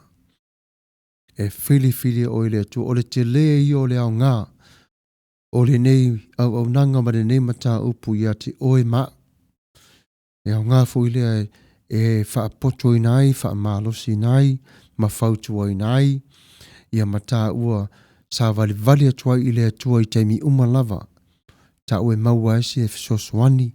Ia pe o le hafu se loto ti ngā ia mase o ti anga te tonu ia te oe mao.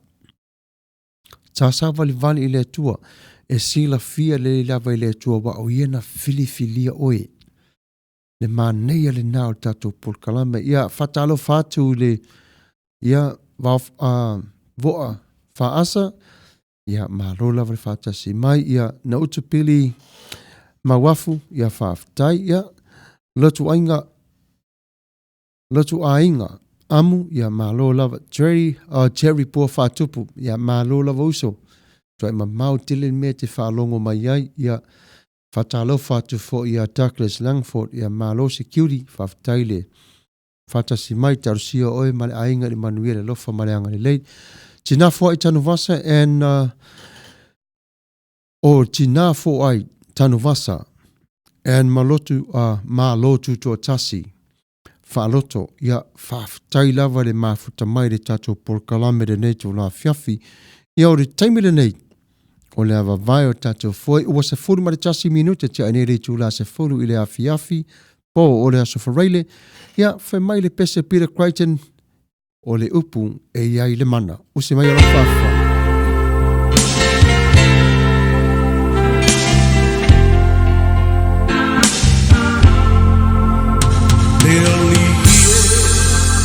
Ia tatala lau whaalo Ia matala whaito toa Olo uloto Sauni e talia Le pai mai O lau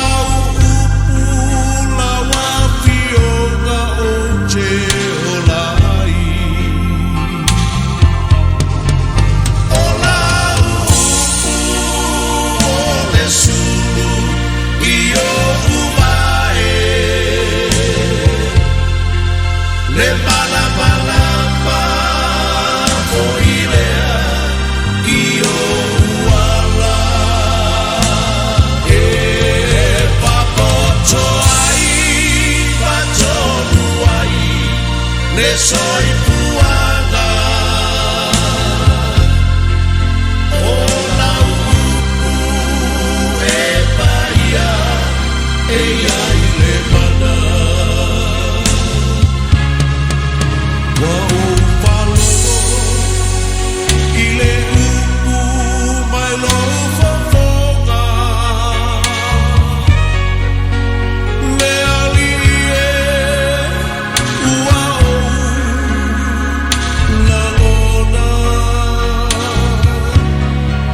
Wapai mai le malo si male mana Wa o wila o la umu e ai le mana O la umu o le sulu i o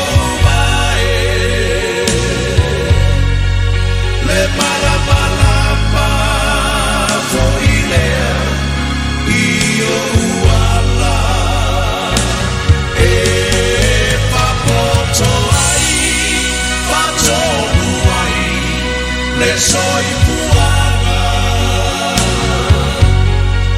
o la e paia e ai le mana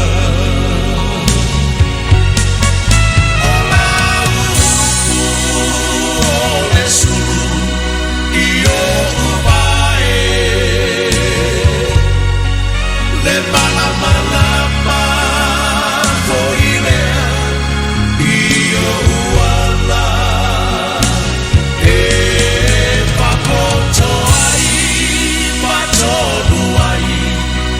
soy puana o la e paia e ai le mana o la e paia e ai le mana o la e paia e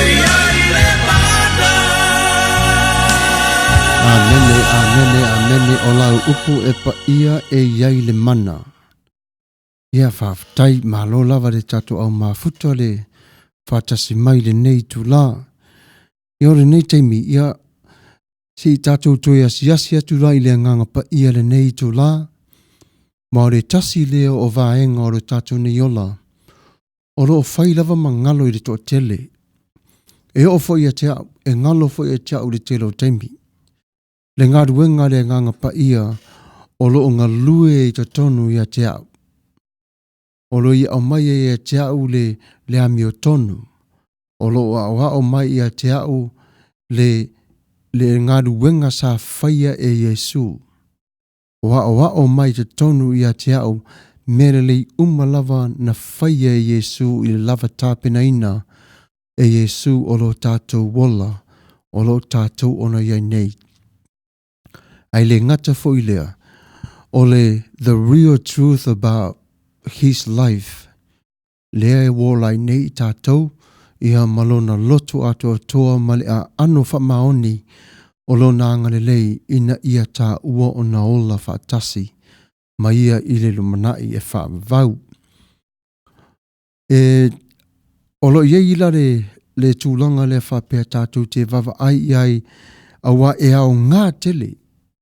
E au ngā tele awa inga e au mai e le tuolo tātou te mā ia te tātou e toe wha tonu ai, ia matoe a awa awai le tātou sa vavali, ia e awa awai fo ila tātou tautala, ia e awa awai fo ilo tātou mafau fau watu i le lofa, ia whapena fo on te tala whala wai tele, ia lo tātou lima a apa atu, ia whapena fo ila tātou sava linga whaatasi, ia whaale uso ma le whaatua fine pe whaamatua, i to tonu le matanga luenga, na tu ina mai e Yesu ke riso ia te tātou.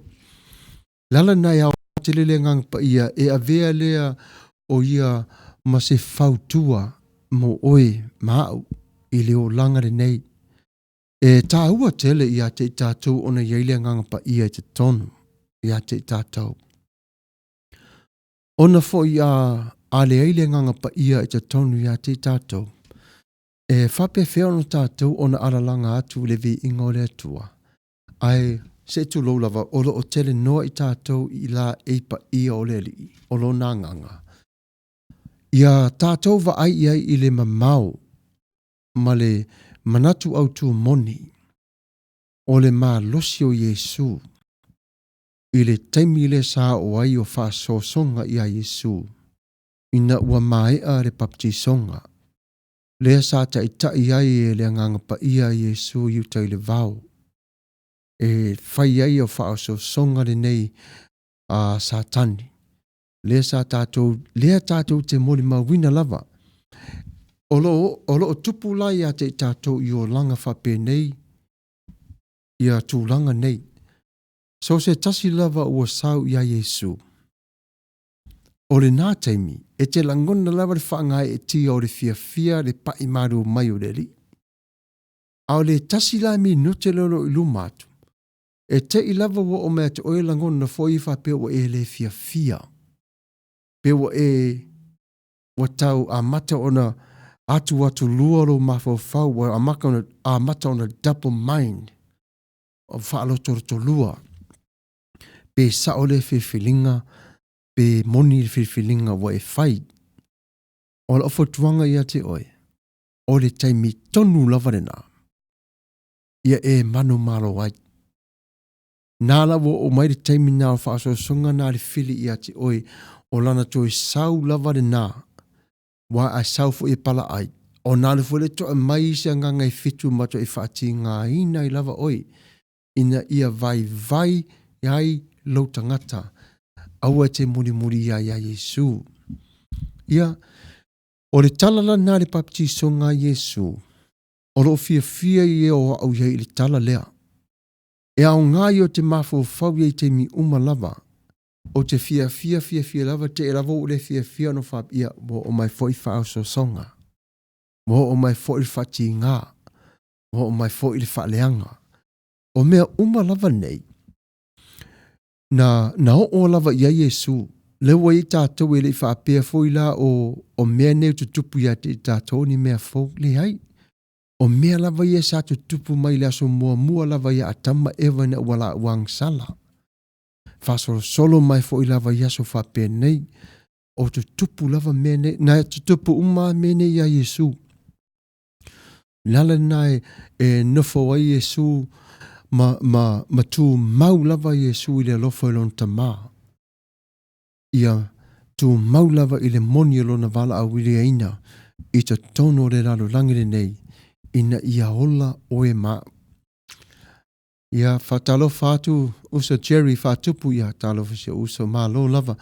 O ia tūri leifi whatai o lea le mau ia Yesu. Manea, la le mau.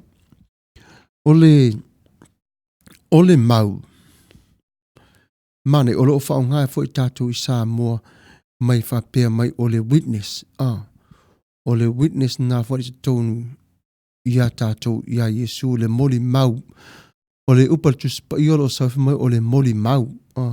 Moli mau i tātou ia Yesu. E a fua mai le tonu le tusi le ia Mataio. I rona mata upo moli lava. Olo iai lava upo e Yesu fe mai o le alofa atu le leo tua oi ia male ngata le ia o te watu tala ia tu le fina ngalo le tala lei i le to telo tangata ole tala le lei ole tala le lei le ia Yesu ona wafo o le tangata sa anga sala o tangata na oti i le anga sala palpala le tangata ai ole mori mau moni lava ona ua sau Yesu e mama Yesu e lei lava se anga sala e tasi pipi ai. A ua fai e le tua whaatino i le anga sala lo nalo lii. Lo nata lii. Ina ia tātou o na ola whaatasi ai i ate ia. Ma tātou o na langona. Mai loa umalava lo na ti ngā mapopua ngā. I le tau aveina o lo tā ua ola. O le ala le mau i a Yesu.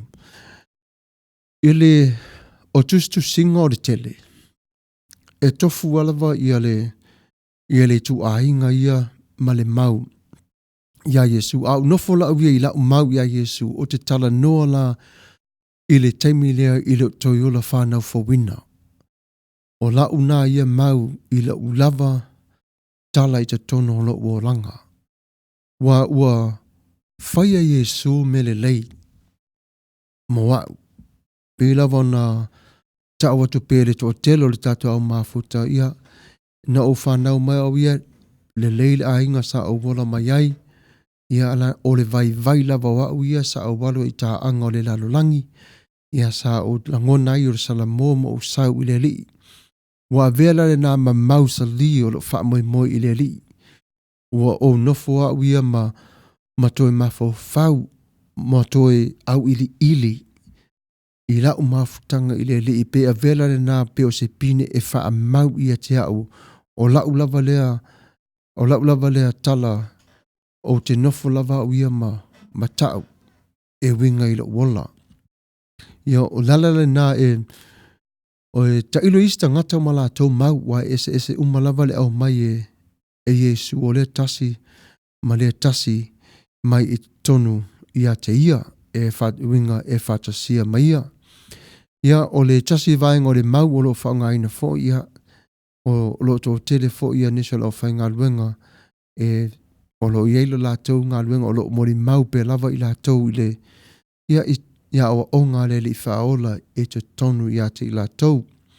Ia ai manea le fasili o si nā tali pupu watu le tina ia tiuli ia o le mau ia Yesu ia ese lava to telefo i lava i tātou o lesi tangata ia ese lava lana ia mau ia Yesu ia ese foi ia uia ia pe ava ai i le ngaduenga o le whaaretanga ia a la ua mau ia o le whapena o na o atu i tangata ma tala i atu i tangata lona suafa ia ma wha moe i le anganga pa ia e fiso soani i le whanau fo wina o le tangata ia male au mai o le tangata e tone whai mata li i po o hafa fine ia po a inga po e ka le sia ia te ia ai a tonu aiwa wa mawasu na fiso soani ia le ai ia vala au mai ia tiori wa misia foi o e tatu po kalame o siasa e vala au mai ia ai whaaftau le fo tātou e toi whelua ia mānea telefasili tina ia mawaso taimi ia vala au mai pe te komeni mai pe ia e leisa whaina ia ole ala le nā e tātou te vaaya i le nganga pa ia tātou na whasili pe le nganga pa ia lau mori mau e te tonu lava ia te oe ia vaai fo i tonu lau ainga o te whai atu le nganga pa ia. His presence around his church and even the world continually to convict people, to convict people of their sin, and bring them to Christ. Wale ngaluenga tele le na le ngang pa ia. Ale atua le au mai o ia lava na te au mai le tangata. La tātou ngā ruenga na ona tā la ia tu lava. Tā la ia tu lava. Mai le mā nei o Paulo.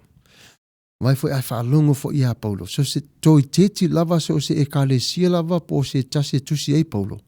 E whamatala lava e Paulo le tala e le convention. Le taimi le na maua i le whao le tanga. Ona foi leilo e Paulo. E le malama le tō tele tuspa ia. Ai a whao ngālan tala. E le liwina o naola. E whao ngāina fo i whapena e le atua. Lana i mā nei ai o le. O Paulo e fia o te whaitau i tusi. Mā nei fo i le ata mai e le. Awa awina tua i le atua i la le atau le le awa ia.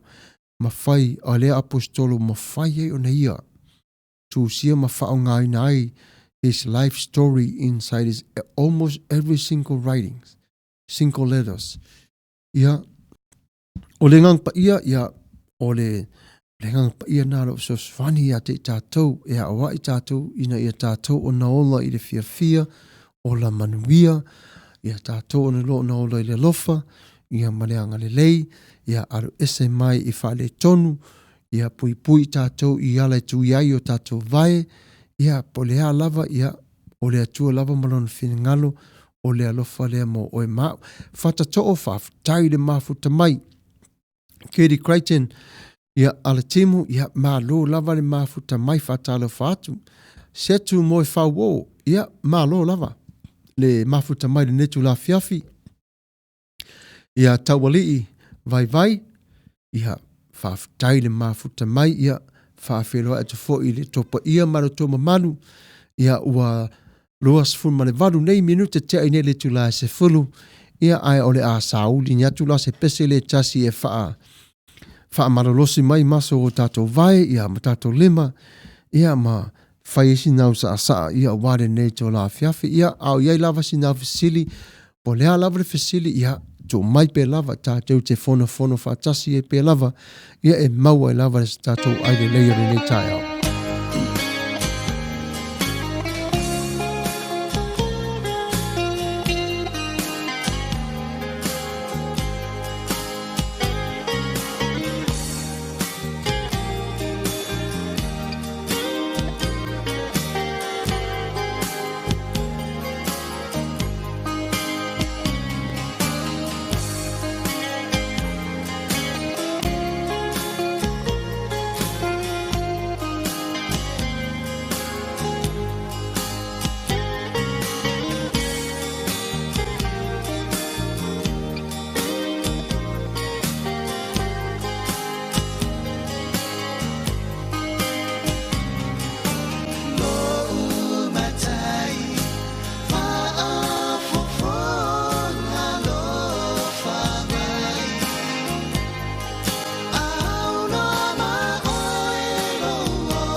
E ese se mata ngofie o se au auna ia ai mata lofa. Ioi ese le man nei o ia upu le tatou whanango longo atu iai. Ese le loloto ma le au ngā te tonu lo tatou nei ola. I le olanga nei o lo tatou iai. O te fia lava o tala noi ia Yesu mona winga.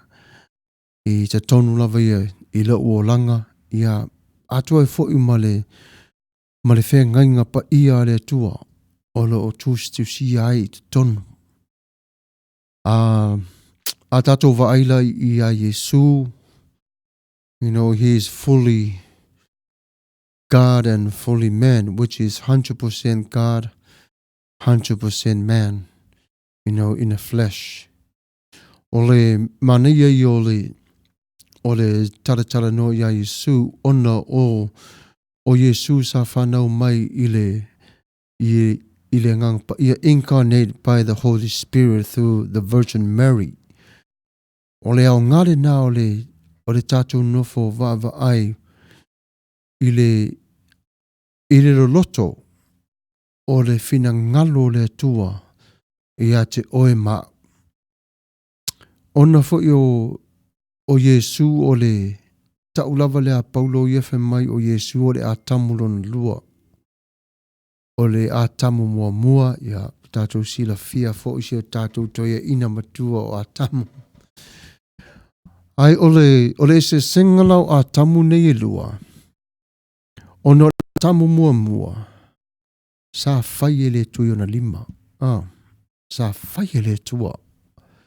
A le a tamu lona lua. Na valo ia. Whanau mai i le tino. O le tangata. Ai a fua mai la lea i te tonu. I le ngangpa ia. I le winga la le whamatalanga i te tonu o le ao te lenga a toa lea le atua. I ala ilona fina ngalo. Lea afu e whanau mai ai. So i fua mai ilona alo pele lava i to tasi.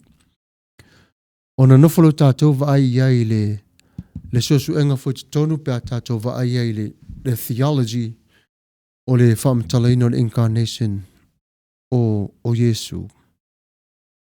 O le alo moni, o le alo pele lava o le atua, wa ai le atua le whanau mai lona tali i le tino Maria, matau lia le tino na o Maria. O le tino na o le sa sau mai lava le tino na mai a atama eva. Sau mai lava le tino na ia wa whirwhiria lava i le atua e whanau e lona tali ona o le whamaoni tele o Maria e le tausiaina o le tulafono. Nai a tātou bawaai ai i le loto o le finangalo le tua ma le mafuaanga wa lai o na whaia whataunu o le finangalo le tua. Ina iai le fisota inga o le tangata malona alo li. Ina iai le fisota inga o tangata malona alo li. O tele iloa au ia pe whapewhia na o maile upule o le alo li ia tea. O te nofo mo maa whawha pia o whiu lava sue pe e se ale upu ai pe o maa sani e whaungai o lata ita fo lewa ai lata ita maa futa ma la uia whea ngainga ma le ali i le taimi o na whao lai nai o a lala nai e tā ua tele ai ia lo tātou wa ai ma lo tātou i loa o lo tātou wa li whaola o le atua se lau pasene o ia lava ia e whapena fo i le tangata e se lau pasene o ia lava ai o lona maliu na maliu lava Yesu le whal tangata i le tino le tangata ina ia hola i le tangata ang sala o le matango fia le na o le tala le lei ia Yesu ma le matanga le na i le tala le lei o lo a fia fo le sua fo Yesu ona o le angsala o le matanga i o le angsala na tātou te whaalonga iai le maliu na maliu iai o le matanga i o le whasalanga ma le ti ngā na o ia te ia talu ai lava i lona alofa ia te tātou ia tātou wawai iai ma tātou mafu fau i taimi o popo ngā mwhanga tā sa ia o nau wia. Ia lewo o mai aso nei a te tātou ia tātou savalia ne tau sanga mari fia. Tātou savalia ne tau sanga maleanga malu. I la lofa mari whaaparipale. Ia wai e iai ala e te tupu mai. Ia popo ngā mwhanga tā o le whaaso songa re fili ia te tātou. Ia ala na whati ngāri fili ia te oe, ele o oe. Ala na whati ngāri fili ia te oe. Ono o Yesu. Nā lao le talalale nai e matua i nguti mo momo ai le loto o satani pe a whaalongo ia i upuna. Ona foi o le is a defeated foe. O matua i whaia ina o matua i nofo lava i masiasi. Ia ole o lalala na ia whaftai le tātou porkalame. Mā nea te le tātou porkalame. E le tale talai ma fitu whai. Ai ole manatu au tū lava ia. Tātou te vai lava i lo tātou ola. O ia lava o lo te punga mai ai le tele o melelei lava i te tonu ia te tātou. Sa maaf tala i ma le tasi o wofoi o te masani ai. O le maua le uso le whai mai o Yesu ke riso le puna o mea umalava. Sa o le tartara nola i le uso i la le teimi sa o na fomo o mafau. Pe ai se a le winga, po le a le winga. Ai sa o le tali a sa o tue fesili lava i le uso. Se i toe fai mai lava se lau tala le tasi fatu a te atu. Fai mai o Yesu o le puna o mea umalava. Sa o nofo le matatar no male uso. O lau fesili sa o fesili iai. Lale wingo lau tala o Yesu le puna o mea umalava. mai la lan tala ona fo ye mele lei e te tupu mai ai. O la una fo tuanga i leuso sa o whapea e te tau ona toi revised. Toi mafo faule titi lava ile i upo o wha ngāri fasili. Wa a whai mai o e alu e whaile tangata o Yesu le puna o mea umalava. I lona wina wa a fia toi ma maanga sala. Ma mea langa umalava. Ai ia ta tau ona mafo fau fo ila i tātou. Ia tātou whea veai, ia tā ua ona whea veai le upo le atua. I le mala malama o le atua malona finangalo. Wa le paulava le tala o te masani o te whaalongo ia uia. Jesus is love. God is love. E alofa lava ia. Ia o ai au maile malava i le atua o mena te sila fia e mawhai e tā ua o na olai i la lea taimi ma la lea taimi ma la lea taimi. Ia ai manaia o loo wa ngā fōli ma ua whatatala i mariuso ia wa wapenao na ieusa ma ua whetu whai ia wa e whainga tā lava o le ngana wha Samoa fo i lisi taimi e pei lava o le ngana wha ingilisi o le whainga tā i o le kalama e whainga tā tele ai o lo iai palava le ngana i tonu ma tātou e mawhai ei no tātou toe manatu natu ia ma toe mawhau ma toe au ili ma sa ili ia wai o whai tau lisi taimi ia e aluatu fo le whasa mo lisi taimi ia o te nofo le toe mawhau ia ma aluatu na alveape le se nauna ia po aluatu na almata upu ia le se upu e aluatu ai tua ia e whatu lau tuai lau topa ia ma lau tō ma maru lau whaafonga ia se sasi ia ma se sala ia ia lafo mai o tau le ave inu ule ai nā ia o le taimine nei ia o le a bavaya tato foi i se pese tasi ia ona tato asi atuaile i tato tala mai mea o te tupu ma mea o le ato tupu ma mea sata tupu i Samoa ai usimela o whaafonga di pese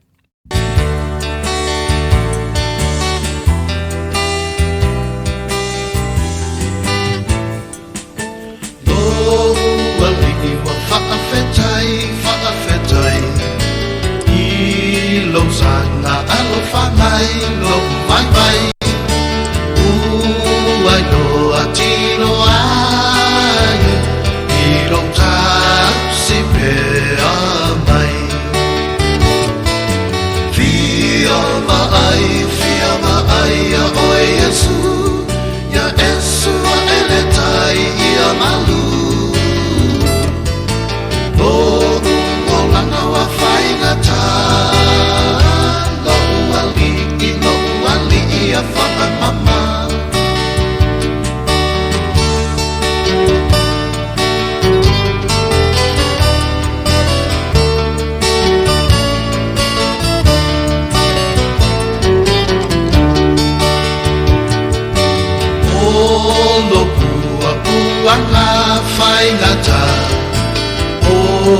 Te sawa ilunga Ilo wha mangalo mai Au wami o se ua whai Fia mai a oe Yesu Ya Yesu a eletai ia malu O la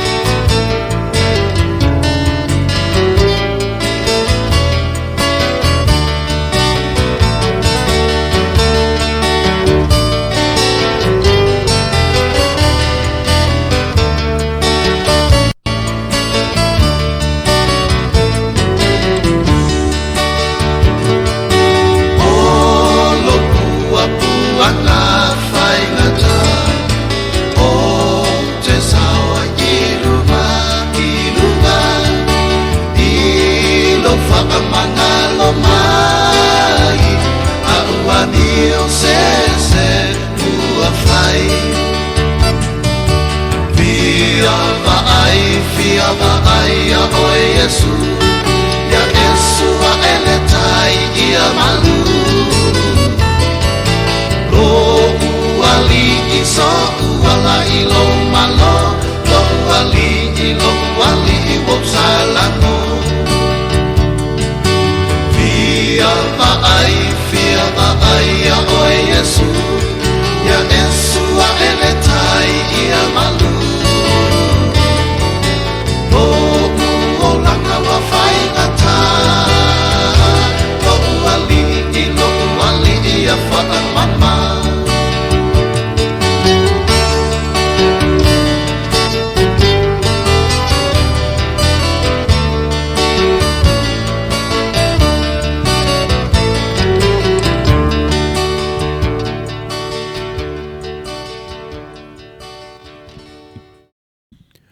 ia malo lava whaafitai malo sa ia mane foi upoleu so ia iopu whai valu ia le nasa tātou whaafonga mwhaarangolongo tuai upu masani fo iole o se tātou ngangana ioe e au ngā tere lava upu whapene ia e whaile maritoe upu toi a mata ai le tātou sāwalinga makei tala taina ia whaafitai lava le mafuta mai ia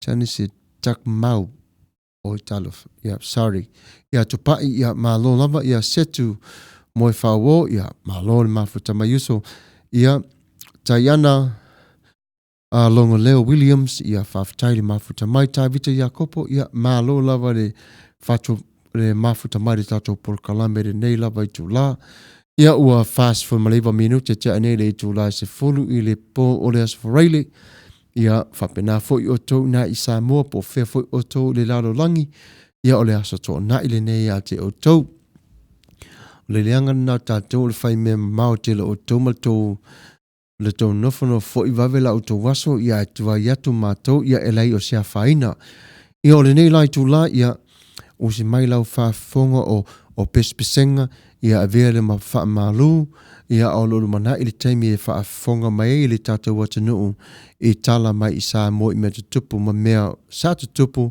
ma mea o le a tutupu. Ia o le tātou pēr tātou pese i se e whai ma vai fo o le tātou mawhutanga fo maari ei o tātou anganga. Ia ma sa mai ai ia whatalo whatuai le tātou o mawhuta.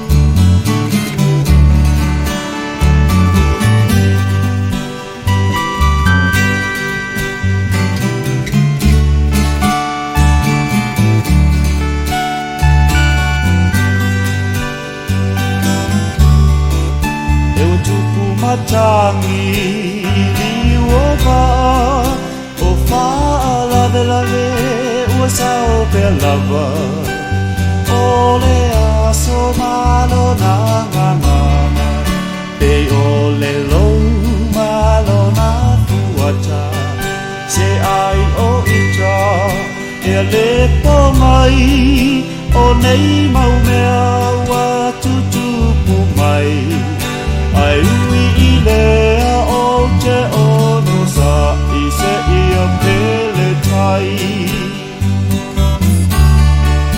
o le a matanga o le nei mafutanga na ui ala malama e masani le kerisiano i ana tu e fa alea mama na sao le tali se iai se aso ai tato no fo ma tau vai tatalo e pule le atua i le taimi olona vida ngalo awe o le alofa o sili le nai lo le aroma le tele o mea lo so i fua le whaamasino i o tātou tangata lilo o ia lea na te tofia o e tolua ina ia whaatasia lona fina ngalo i ia o malu e male fia fia.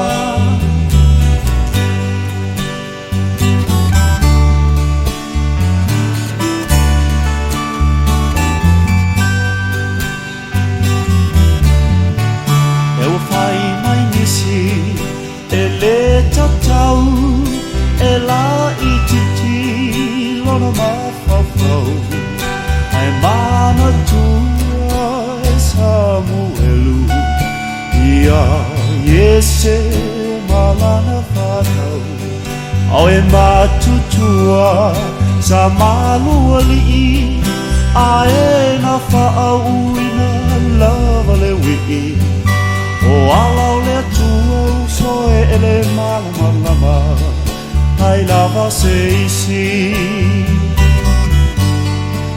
toe mana tuai po ia koko na fili o ia ilona loto i le teine la ititi o rasela o le na whaatau mai o sepa na whaatau atuai i ai kopito o le manu ia le na salilo o alau le atua e whaale nganga ele whaale tino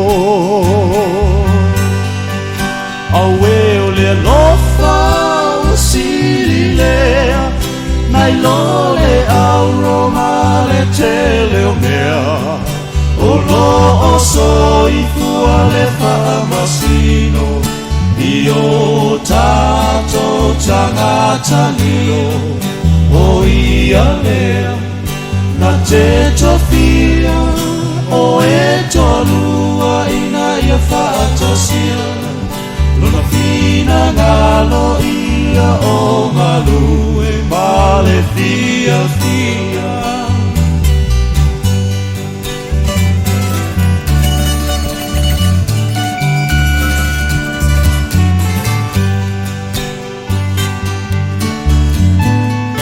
e wale tio ai le whaata oto i le whawhine tau tala so o e le ai sona e se senga ma le tutulu o se whale o o se uso e ua na o se tā mai titi a tā ele e tau pisi pisi pa aia ngana e ua matu le i maawilili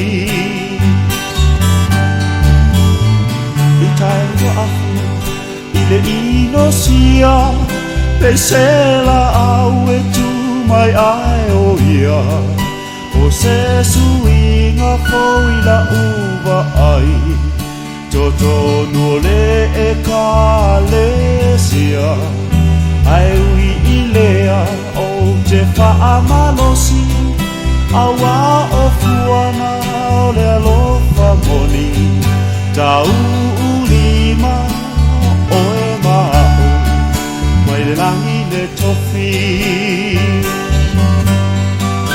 awe o le alofa o sili lea nai lole au roma le tele lea o lo o soifua le whaamasino i o tato tangata lio o ia leo na te tofia o e tolua ina ia whaatasia lono fina ngalo ia o ngalu e male fia fia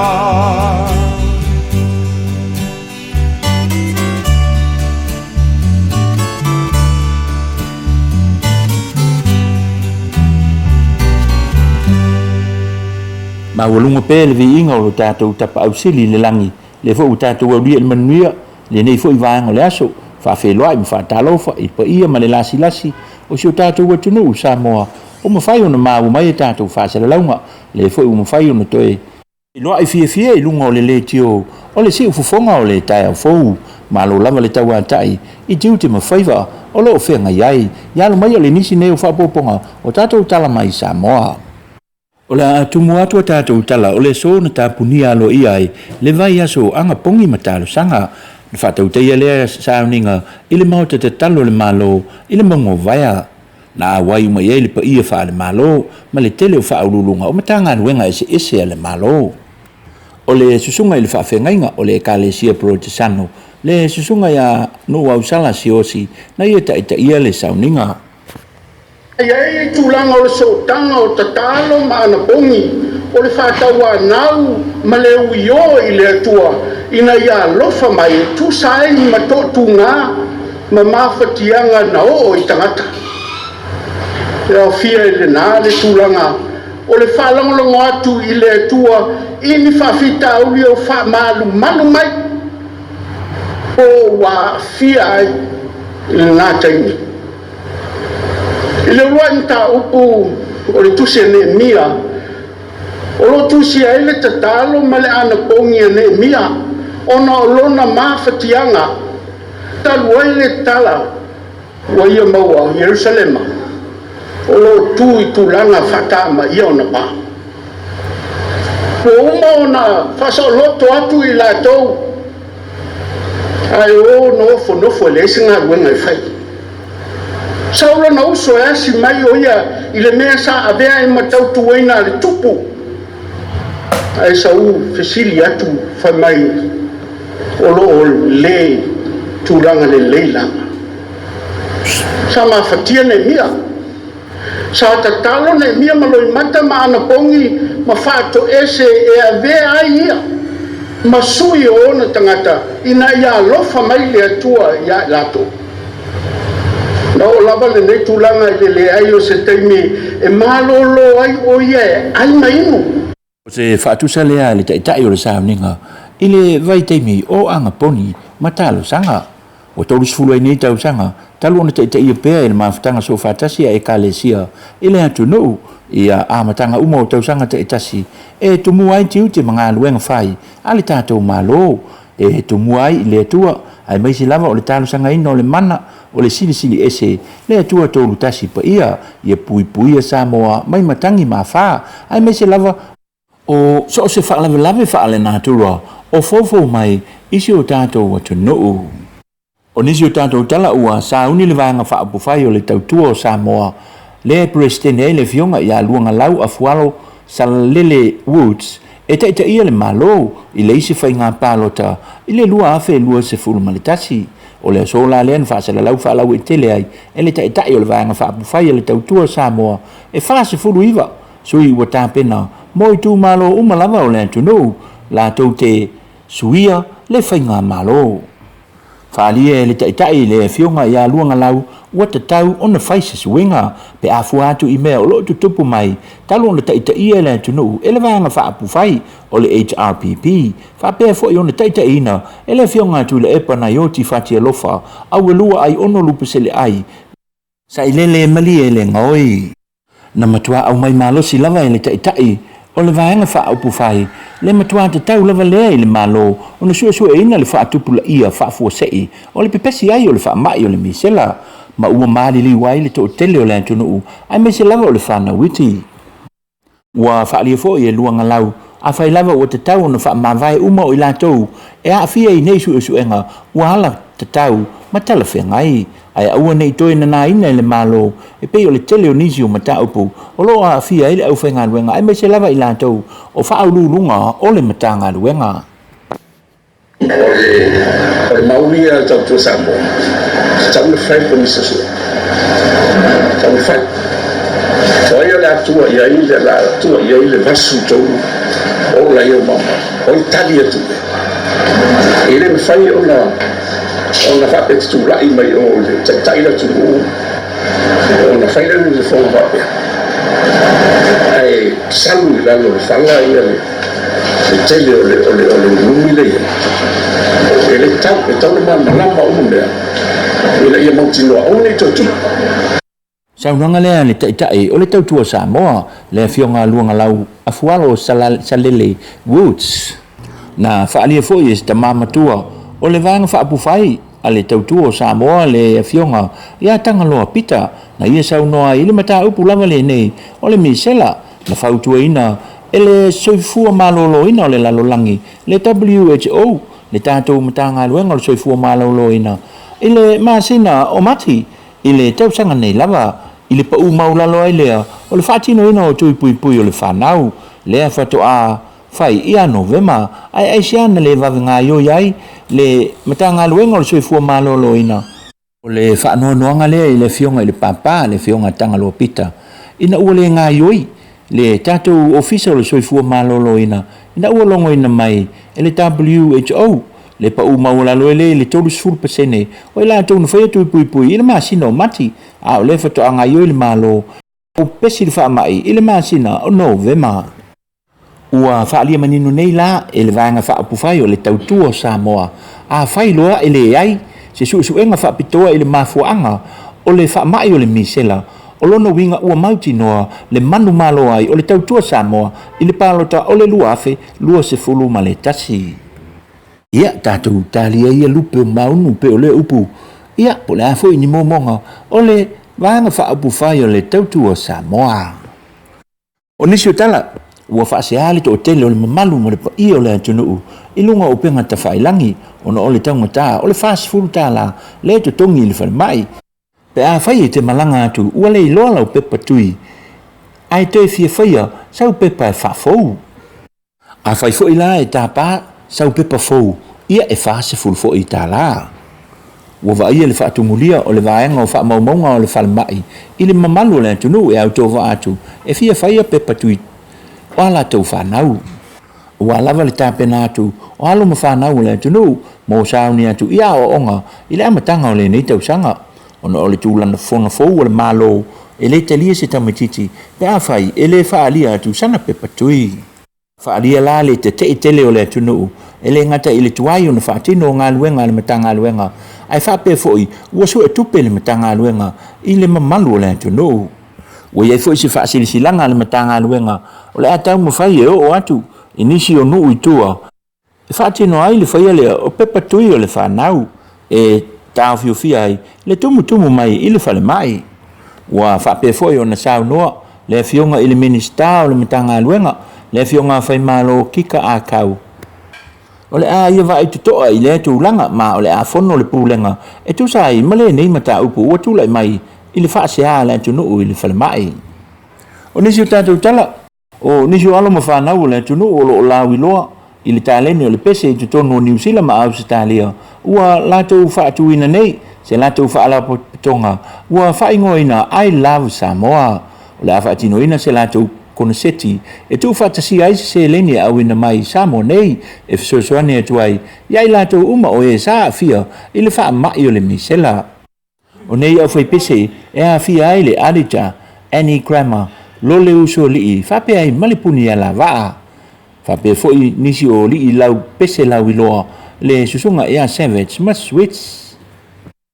O le aunga lava o le nei wha moe moe, ia mo se le ni whasosoani atu ai mo Samoa, ai mai se lava a inga o lo mawhatia o na o le wha mai o le misela, o le li o Danny Kopa le ao savai, o lo wha ururu i le nei wha moe moe, na ia whaalia ai, le maei o le tali mai o alo le tunu i te tonu o New Zealand, e whawhia i le nei kono seti, ma o le a whaatau uina nei kono seti, i te tonu o Aukilani, Wellington, i te tonu o New Zealand, whapea fo i male Gold Coast, i au se tālia. O le whai unga la o le masina nei, o le a whai ai le nei kono seti, ma amataina i loa, i te tonu o Aukilani. O nisi o tātou tala, talo mai le masina o te sema, o le tausanga na se imawai atu nei, sa whai ei se whaalau loa le company, o le aliki, o le lātou apatuna, o le safe choice, sa whātau nuina lea, se o se whalo loa lava i te tonu i polu nei, whapea i fo i masawai. O le asolana le la, na se inai le nei wha moe moe, ma o se tama i tai mai le motu tele i sa la whai, na manu malo, il whai longa tupe, e awhi tā la.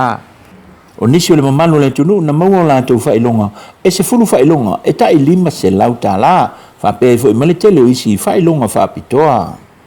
Na matua whaafifia ina lava i la tau, na manu malo i le nei whaalau i loa, ale company, ale aliki, na pau lava lau ngā luenga e whai, a mai aloa o na tali lau sua i le apatuna o le safe choice, tusi lo ingoa i tu o le pepa o le apa ia ona e manu malolo lea i le afe tala ia po o whailonga i se fulu e tai lima se lau tala whai o te fo i mo tātou tala manu i te le lama le tāpo inga Samoa manu i te le fo i le alo atu i le whai unga o le vai aso ia whasoi fu ia ma ia manuia ia whaftai tere lava i lau tō whā tauā a tafua whaftai lava mo tala mai i Samoa ia o le nāre tātou whata singa le nei tū la whiawhi le nāo sa tātou whafonga i tala mai i Samoa i mea sa te tupu mea o te tupu mea o le a te tupu ia whaftai le lofo mare o le tua lo iei lava le sota ingo i tātou maro tātou nuu i Samoa e whatalofa atu ia titi ula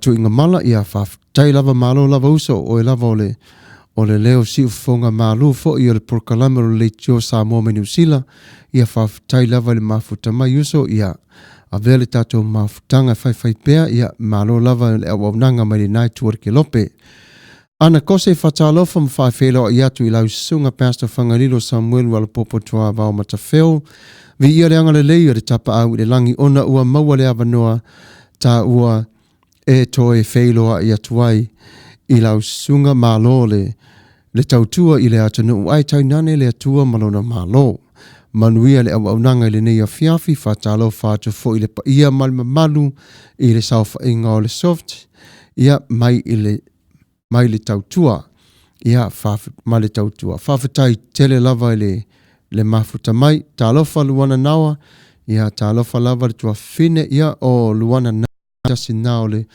o le sui lango sua o le nei whatasinga o le nei porkalame i lona whaeaina ia ma le wha ngā tupe ifsosoani mai i lona i le aso ma le aso ia whawhatai fo ia whaai whata ia malo le mafuta mai ia minute loto nuu ia malo lava le mafuta mai i le tato porkalame le nei tula fiafi ia ua se fulu nei minute tia i le tula se fulu maritasi ia o le poras whareile whamanatu ina tupea o le po tatou te malo lo ai ma whanongolongo ai i le tatou la au ia a o le nei teimi ia se tatou la le pese le tasi ia ona tatou ona tō whaafonga mai le i tala mai le vai whanua i te tonu lava i lo tatou lau whanua ia o le teimi ni usi mai lau tō whaafonga le pese le nei ia manuia lau whasau saunga ia saa mai ia siva mai ia ai usi mai o lau whaafonga ia o lea lava se pese ua mauatu ia tātou whapena o le tātou se siva whatasi ai ia wa o waso whapene ia e mana ia fo i le whaim whalolo tātou vai ia o le pe o le ala la le nā se i o si mai lau tō whafonga ia wa o te loa fo i wa vevela le whala ua lewa fo i ono tō nofo ia a whapesa e whai malanga mai lau ta vale ia mo lewa fo i one e te mai lunga de freeway ia e mamau fo i ala tō sau ala o lo tātou ne whewhe o ai ia saunga le mō pia ala lunga tele vave awa ne tupo whalave mani ma se i rongo awala ia tātou na whau tauta pia lava ai pia lava na whailo atu ia umari pese lea ia ona so atuai lea ma tala e vai whanua mai i lo tātou lawelele ia usi mai o le whaafonga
sita ile fina ngalo olo tama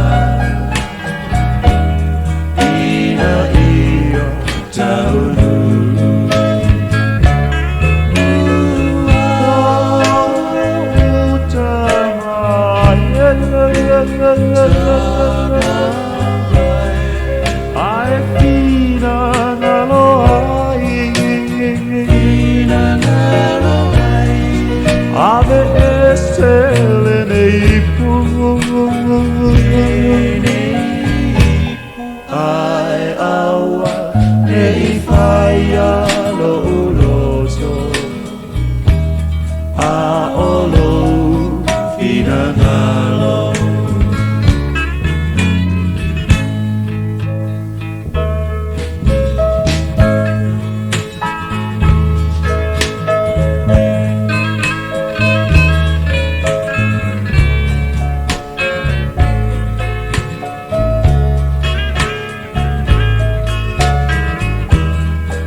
Silo sa tauro ay muli manao ngayon solo tao pa atuan ay kolokosa ina iyo sa oloto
lo utamai ai se a wa etu la fo ina ya lo utamai ai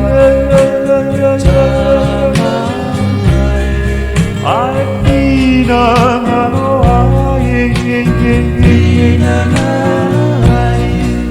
ave esele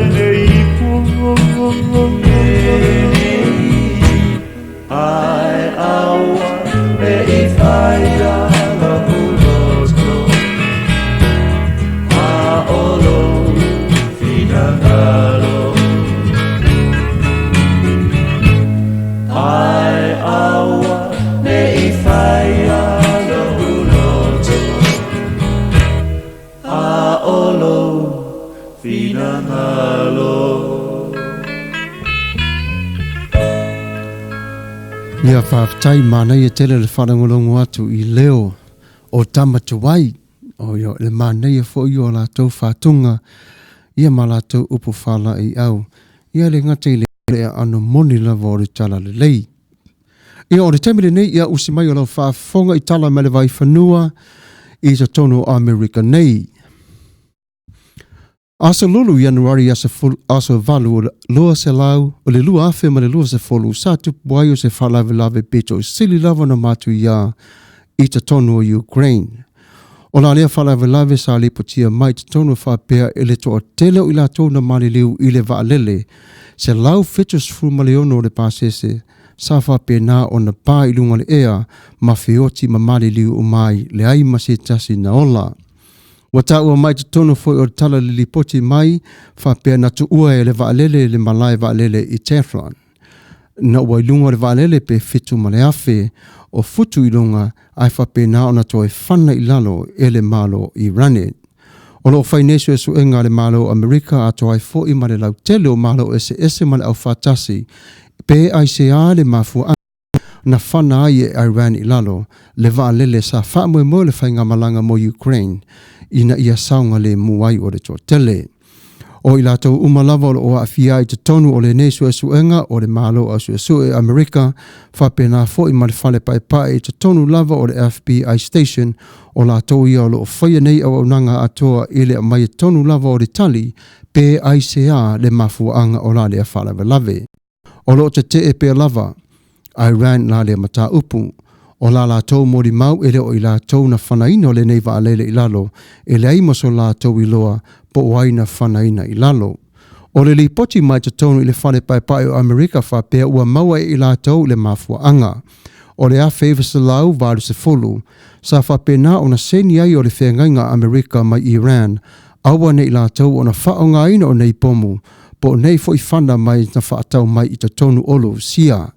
E peta iane o le nei tausanga, ua soli tu la fono Iran i tonu male whengainga ma Amerika, talu ono e sia mai ili tasi le a feiva se lau fitu se fulu male ono. E varus fu male lua tangata Iran, onos fu male tolu tangata, ia whapena fo i male se fu male tasi o tangata Ukarani na mali liu i la lea valele. Ato ai fo i male se fulu tangata suete wha tangata mai Afgana, tolu si amani, matangata e tolu mai Beretania. Wa whaalia fo i le malilio o Beretania ma malo o whatasi, ona o la lea whalawe lave wa la tau ana maua te tonu lava mai itala whapea, sa wala au lava le li ave valele i te tonu o le malai valele, o lo o whai tele sina tele o le traffic i te tonu o le ala o le valele. A sa whapena o na tau ma whai pia lava le malai valele, ma le vava ai o te tonu whi malanga inga le ea, e tu le valele e whaaru ese mai ma te tonu o le malai valele. Le nei le mafuanga, sa sahuno ai le tamai ta i o Clayton Collin e whaapea, o lo o whaia pe lava su enga le ofisa o leo, pe maua mai le pusa lanu liuli, pe maua le fisota inga o le malai valele, ato ai fo imalunga o le ea. O le lipoti mai te tonu le uto ia Robert Setisano o ia leo lo nofo mai te tonu o Saudi Arabia whaapea e tusala lea whaalawe lave ua vea ma o tia te tonu tele o le malo o Iraq. Ono Iraq o lo whaira lato mafutanga whaatasi ma le malo tele o Amerika. Peta iane o le nei la whaamoimoe o le asa ili pe lava te tonu o Baghdad Iraq po le ale tūlanga o lo iai le telo peisa o le malo Amerika i le saunga le mu ma le puipuina o ona fita ma ona tangata nuu i atu nuu i fafo. Ua saudoa fo i le sunga le Paris teno Amerika. Whapea o lana tala o le atu e tolo pō le toe tala no ai ma tonu o lana vaenga ina ia toe sue ati li le mafuanga o nei wha moe moenga. O lo tama whai mai pe lava Iran ina ia lato ona au mai o tala e whaati ngā, ato ai fo imana lato lu i tau le whaaleanga ina o loa tau whaatau wa Amerika ma le whea ngaina whaatasi whapea matunu i fafo. Waripo tia mai fo i le whaalawe lave o Rusia i le taimi le nei. Wa o mai fo i le taimi o le ato e whaafawina ai o le whea ngainga a Amerika masaina, ua iei fo i le manatu o Rusia whapea o la iei fo i tonu o lana whaati ngā ia Amerika mana fuafuanga i le vai fafo mo le ola tupu lau tele o te tonu o le malo tele. Sa le au whaatasi atu le tua telo i tu umalawa te tonu o le whale pai. E a ai le whainga malo umalawa mai so se te i te tonu o Amerika. A wale whina ngalo whatu lai a le elite press tene, it is a sunga le press tene o Donald Trump. O lora manatu whaalia whapea sa taupe lava na te ia le wha moe mai i le vai aso talu ai e whataunu wai le wha o Salamai o Iran i te tonu wā whiai le nei waa o le PS tasi 5 male lua. O i lato umalava ua mali liu o lo whapea nao i ese taimi o iluma o na iai fo i leo fuafuanga ma tau lumanga whataunu a malo au whatasi a wā le whataunu wina o le wha moe i le mafu tātu i a inga o lo o maua i lato i loto wha vau. O nisi mai di tala I tātou tālonga o le asa tōna I nei, I o le whapena o na tā alo ai o le San Francisco 49ers ma le Minnesota Vikings. O le ata alo ai foi I le Packers whapena foi ma Seattle Seahawks. O a umane e wha o le asa ili ai o awelua e tā alo mo le siampini ma tā pena atu ai mo le whai unga o le siampini mai le tu o le NFC e lātou te suia e te tonu o tālonga e te tonu lava o whainga pisinisi a le malo Amerika. O le telo nei tala I tālonga o lo maua mai pe lava I te tonu mai le Fox whape for le NBC ma le CBS I le sui langoina o tamata alo. Ia manatua Samoa o alo mau whanau o I lātou fo I rota alu I le vai aso le asau ia tātou tāpua I matu I le muli papanga o iei o ne yuso e te tonu o le whaanga tama whapei o na lātou ona sainia. Ia o tātou tala mai nā I nei vai whanua, ia ma le tasi fo o vai asa fo o la fo se whapoponga o tala mai, ia o le taimine nei ia whawhitai le whafafonga mai. Ia malo lava ia o tātou tala na vai whanua pe sa auto whafonga mai ai na uminato le tātou lau, ia o le taimine nei ia o le a sa ili e tula se pese tasi e tātou te pepese whatasi ai ia mau tātou. Ia ona tātou tō e maari ai e le tātou whasara launga le netu na fiafi ia e se I whatalo whatu ia o I tālofa o hana matautia ia Niko Kalolo se yo le Niko ia le leikele oe o anga mai loku ia ma lo lafa ia ana kose hello beautiful o hana matautia marfa malosi ia alo whātu beautiful, ia ma lo lava, ia o hana matautia ana kose talofa. Ia talofa, ia talofa lava. Ia whaftai, ia pena fuana, excuse me, ia le tala mai ar tua fine ia o hana matautia, ese le ongo meo o Pastor Sam pe aarwe whai mai kako news mai Samoa, o sole. Ole na fu la no foi masi ilo tu ngane ilunga se si ia tu foi ilunga tu ilunga na foi la tang si ia matong I fafo I talo fai ia e paula vole o le tau mafainga pe la vona tau watu le taimi o iluma taimi o sola le o la mātou lava o mai whao ngane tāleni ia mo tātou whaatastasi ia o tau lava mo o tau e le na o mātou o whai ele nei ia a wa fai lava le nei mo o tau. Ia o le malo lava whatasi mai ia. Watu to a manava mai le swing shift. Leo a mato na asiasi mai ia. Ia manatua si uso na ia. Le uso na mai niusila ia. Ia teti ula ia tuinga mala ia. O yele na o lo whapena o na. Avea masui o si ufonga mai o I New Zealand le lātou le tio. Ia a mausa taimi whanau longo fo ia I le uso. Ia malona si ufonga malie. Ia o le taimi le nei. Ia o le a... O i se whatalofa tu ia JK te ua pa ue tea. Ia malo tam whai pani po vi. Taro whai ia. Manuia lava le mafuta mai. Ia o le... Oi. Vato o hana matauti ali o le ula I ali. Ia o le taimi lane nei ia o le a tātu la le pese le tasi. E vai ai foi. Ia na whapena foi le toi whaawa wa le tātou porkalame. Ia a fia mai ia malo lava le mafuta mai le tātou porkalame. Aus mai ia la tō whafong. On a warm summer's evening, on a train bound for nowhere, I met up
said, son, I made a life out of reading people's faces, knowing what the cards were by the way they held their eyes. So if you don't mind me saying, I can see your outer faces with a taste of your whiskey. I'll give you some advice.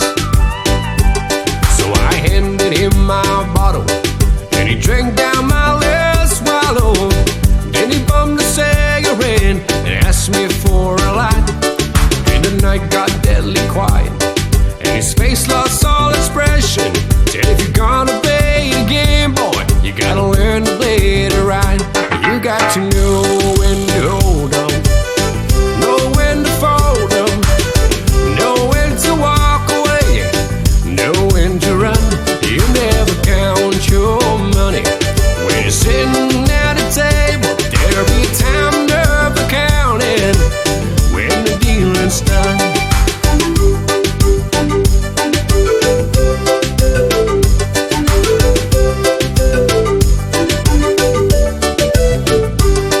Now every gambler knows the secret to surviving is knowing what to throw away, is knowing what to keep. Cause every hand's a winner and every hand a loser. The best thing you can hope for is to die in your sleep. And when he finished speaking, he turns back towards the window, crushed out his cigarette and faded off to sleep. And somewhere in the darkness, the gambler, he broke even. But in his final words I found, they said I could keep. You got to know when to hold on, know when to fall down, know when to walk away, know when to run. You never count your money when you're sitting at the table. There'll be time never counting when the dealing's done. You got to know when to hold on, know when to fall down, know when to walk away, know when to run. You never count your money when you're sitting at a table. There'll be time never counting when the dealing's done.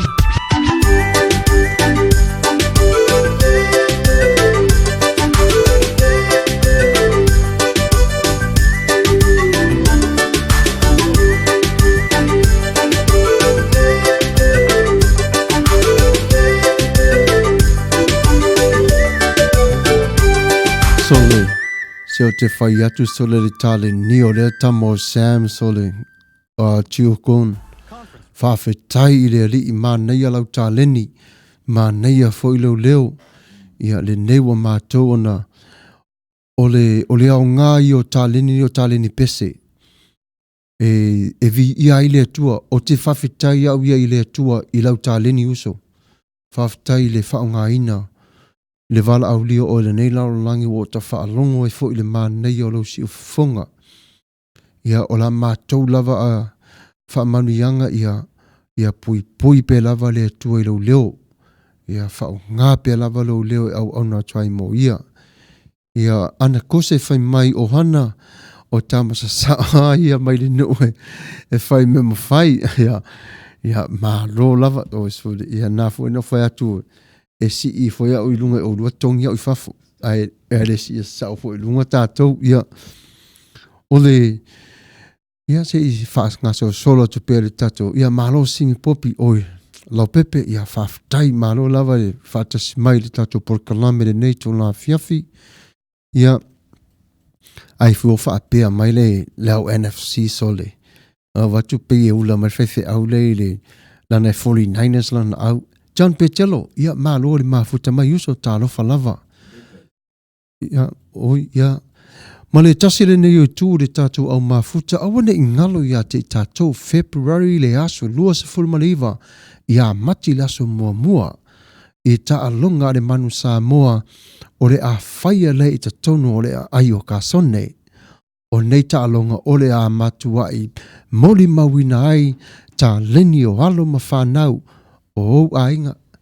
Si o whafonga o le tai au fau, si o whai atuala o tala le ia te oe. O tama umai o mai e taa alo. Ona iau te imoni lava tama nei. O a hinga tama nei. Ia o mai e sa pai.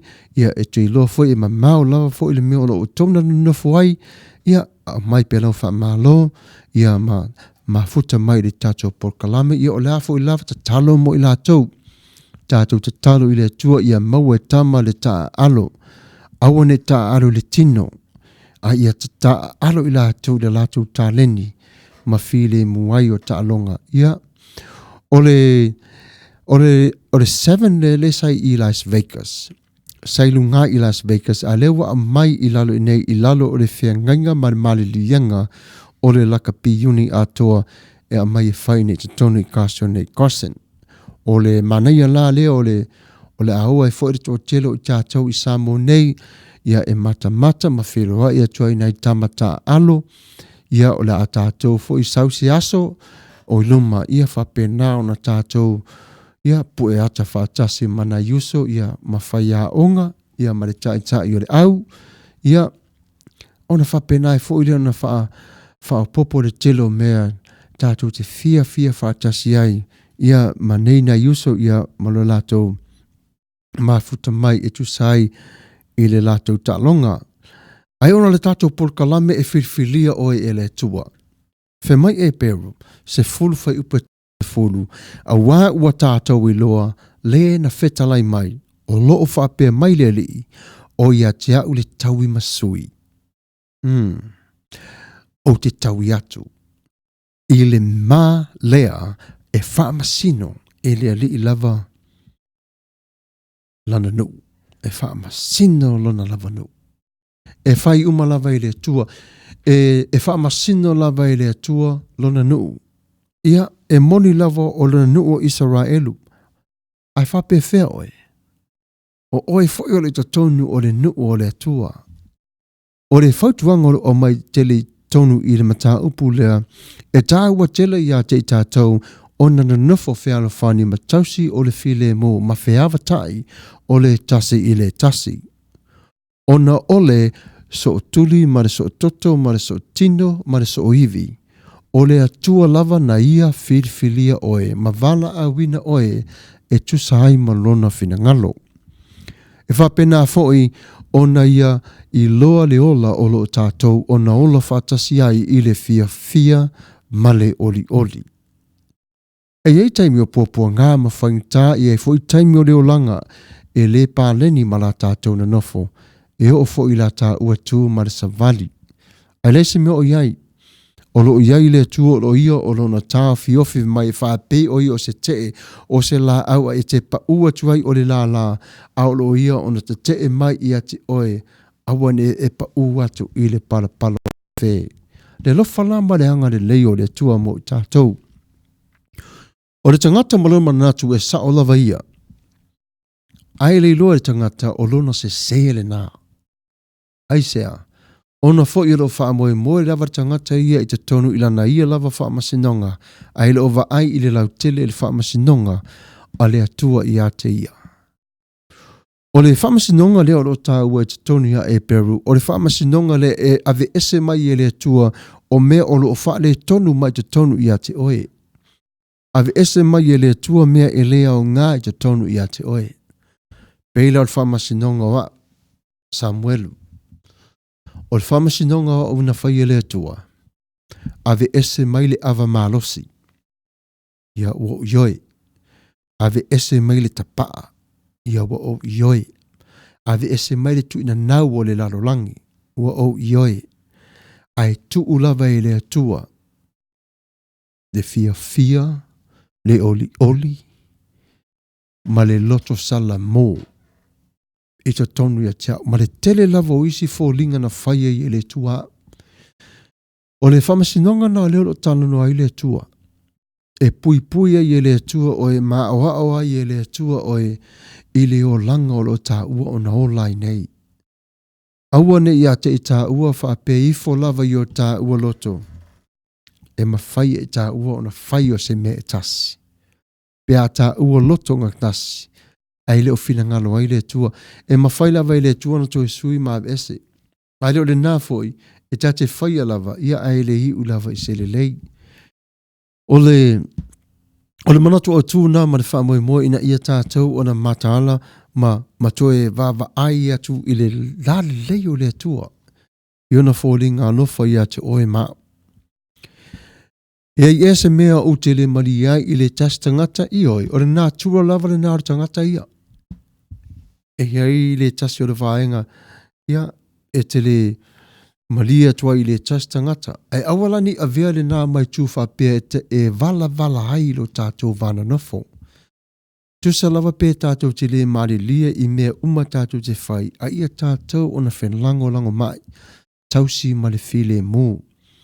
Ia o le ala le nā e tama whai atua i pē lava, lau a inga, lau e kale sia nei, e fau tu atu, a vatu ia opo whati mai, ia ma tau longo atu le fina ngalo le tua. Pena fo ina e longo mai a te i mātou le fina ngalo le tua o lo e tausi e fo i le nai tu. Ia o upu lava na ia e whai lava i tātou, wha pei fo i lava upu ia paulo ia. O lo o whai fe mai o whaalongona ia paulo. I lana whautuanga e ka le sia i e feso. Ia na ia la tauna nofo i le file mo mareanga le lei o le tua. Ia o le taimire nei ia o le vailuanga le nala i titi lava o sina tātou mafuta atu i le encouragement o tātou le neto la fiafi. O le upu lava le atua, you know, this is where we see our God is from the Bible. It's revelation. Comes from his word. You know, the word of God is the fruit for our soul, you know, it's the light for our path. But how we see God, we see God right through his word. Ia lefe mai lava le moli mau paulo ia Efeso a o to wita aua le anga salai aua ne ingoto le la o lo e tapea aua foi ne i tu ina atu o tau se mea e mau tu aile ti Apollo. Aua ne tu atu ine iai, aua ne whapea wa eita mai te tonu ilo loto, ona e nofo le te tonu ilo loto, o wā, e nofo ilo inare ti Apollo. Ona whapea nā lea, ona ti ngāi o i taimi umalava. Ia de nafe mai a paura mai, aua ne ingoto le laro e tapea, ia o mai le tasi o aso, ia wa ieri ti Apollo te tonu ia ti o, ia wa e fasio tangata.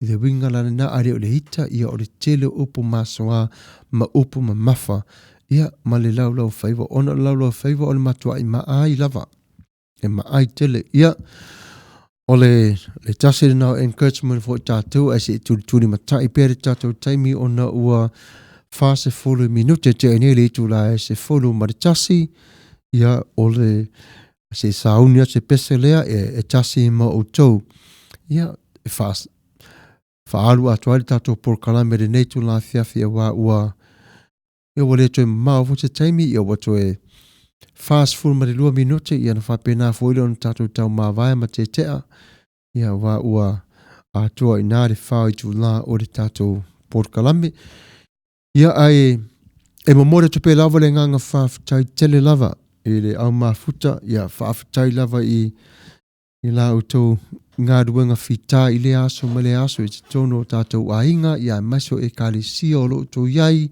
ia po whea lava fo i le whale whai ngā ruenga ma le company o lo e iai ia whapenai le lofa ma le anga le leo le tua ma mawala ia tau nuu pe lava i le fia ma le manuia mai ilo nā lofa ma lo nā anga le lei ia ole a iesa o pese moli manao. Ia whapenau na e wala au mai, ia mata mai, ia ona na so e atu la leo le pese le e whawhiawhia atuai lo ua fiafi i le nei tu la. Ia ole a tātu la le pese le tasi.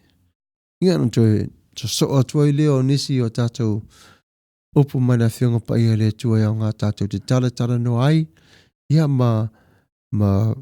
māti ai o le tātou wha moe. Pea on tātou on whātasia le nei tō la fiafi.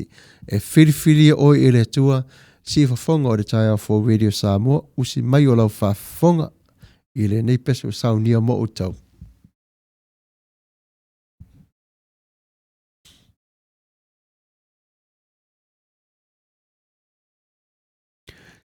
Yo le ono sai mai ia maupere nofo o ia a whapeo e tūra i lunga la e sauni e tenga lue mai la e siva mai ia sauni wa le la saudi pese lea o te te whai ato le pese la lea o le matua matau tia lava ia usi mai la la If my life is like a jigsaw with the pieces out of place, come on over, put a smile upon my face, and if all my bad days came at once, you would know just what to do. Come on over.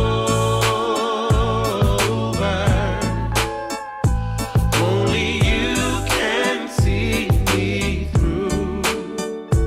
And if you think I need you, come on over. Bring your love around. Only you can dry my tears. And if you think I need you, come on over. Lay your body down.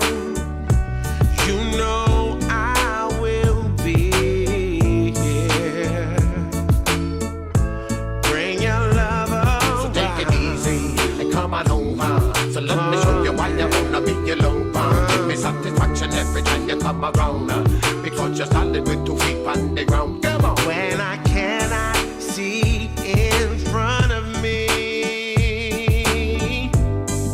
and you know my darkest days, come on over. You can take them all away, and if all my bad days came at once, you would know just what to do. Come on over. Only you can see me through. And if you think I need you, come on over. Bring your love around. You can dry all my tears, baby. And if you think I need you, come on over. Lay your body down. You know I will be here. Bring your love So take it around. easy and come on over. So let me show you why you wanna be alone. Give me satisfaction every time you come around. Because you're standing with 2 feet on the ground. So take it easy and come on over. So let me show you why you wanna be alone. Give me satisfaction every time you come around. Because you're standing with 2 feet on the ground. Come on.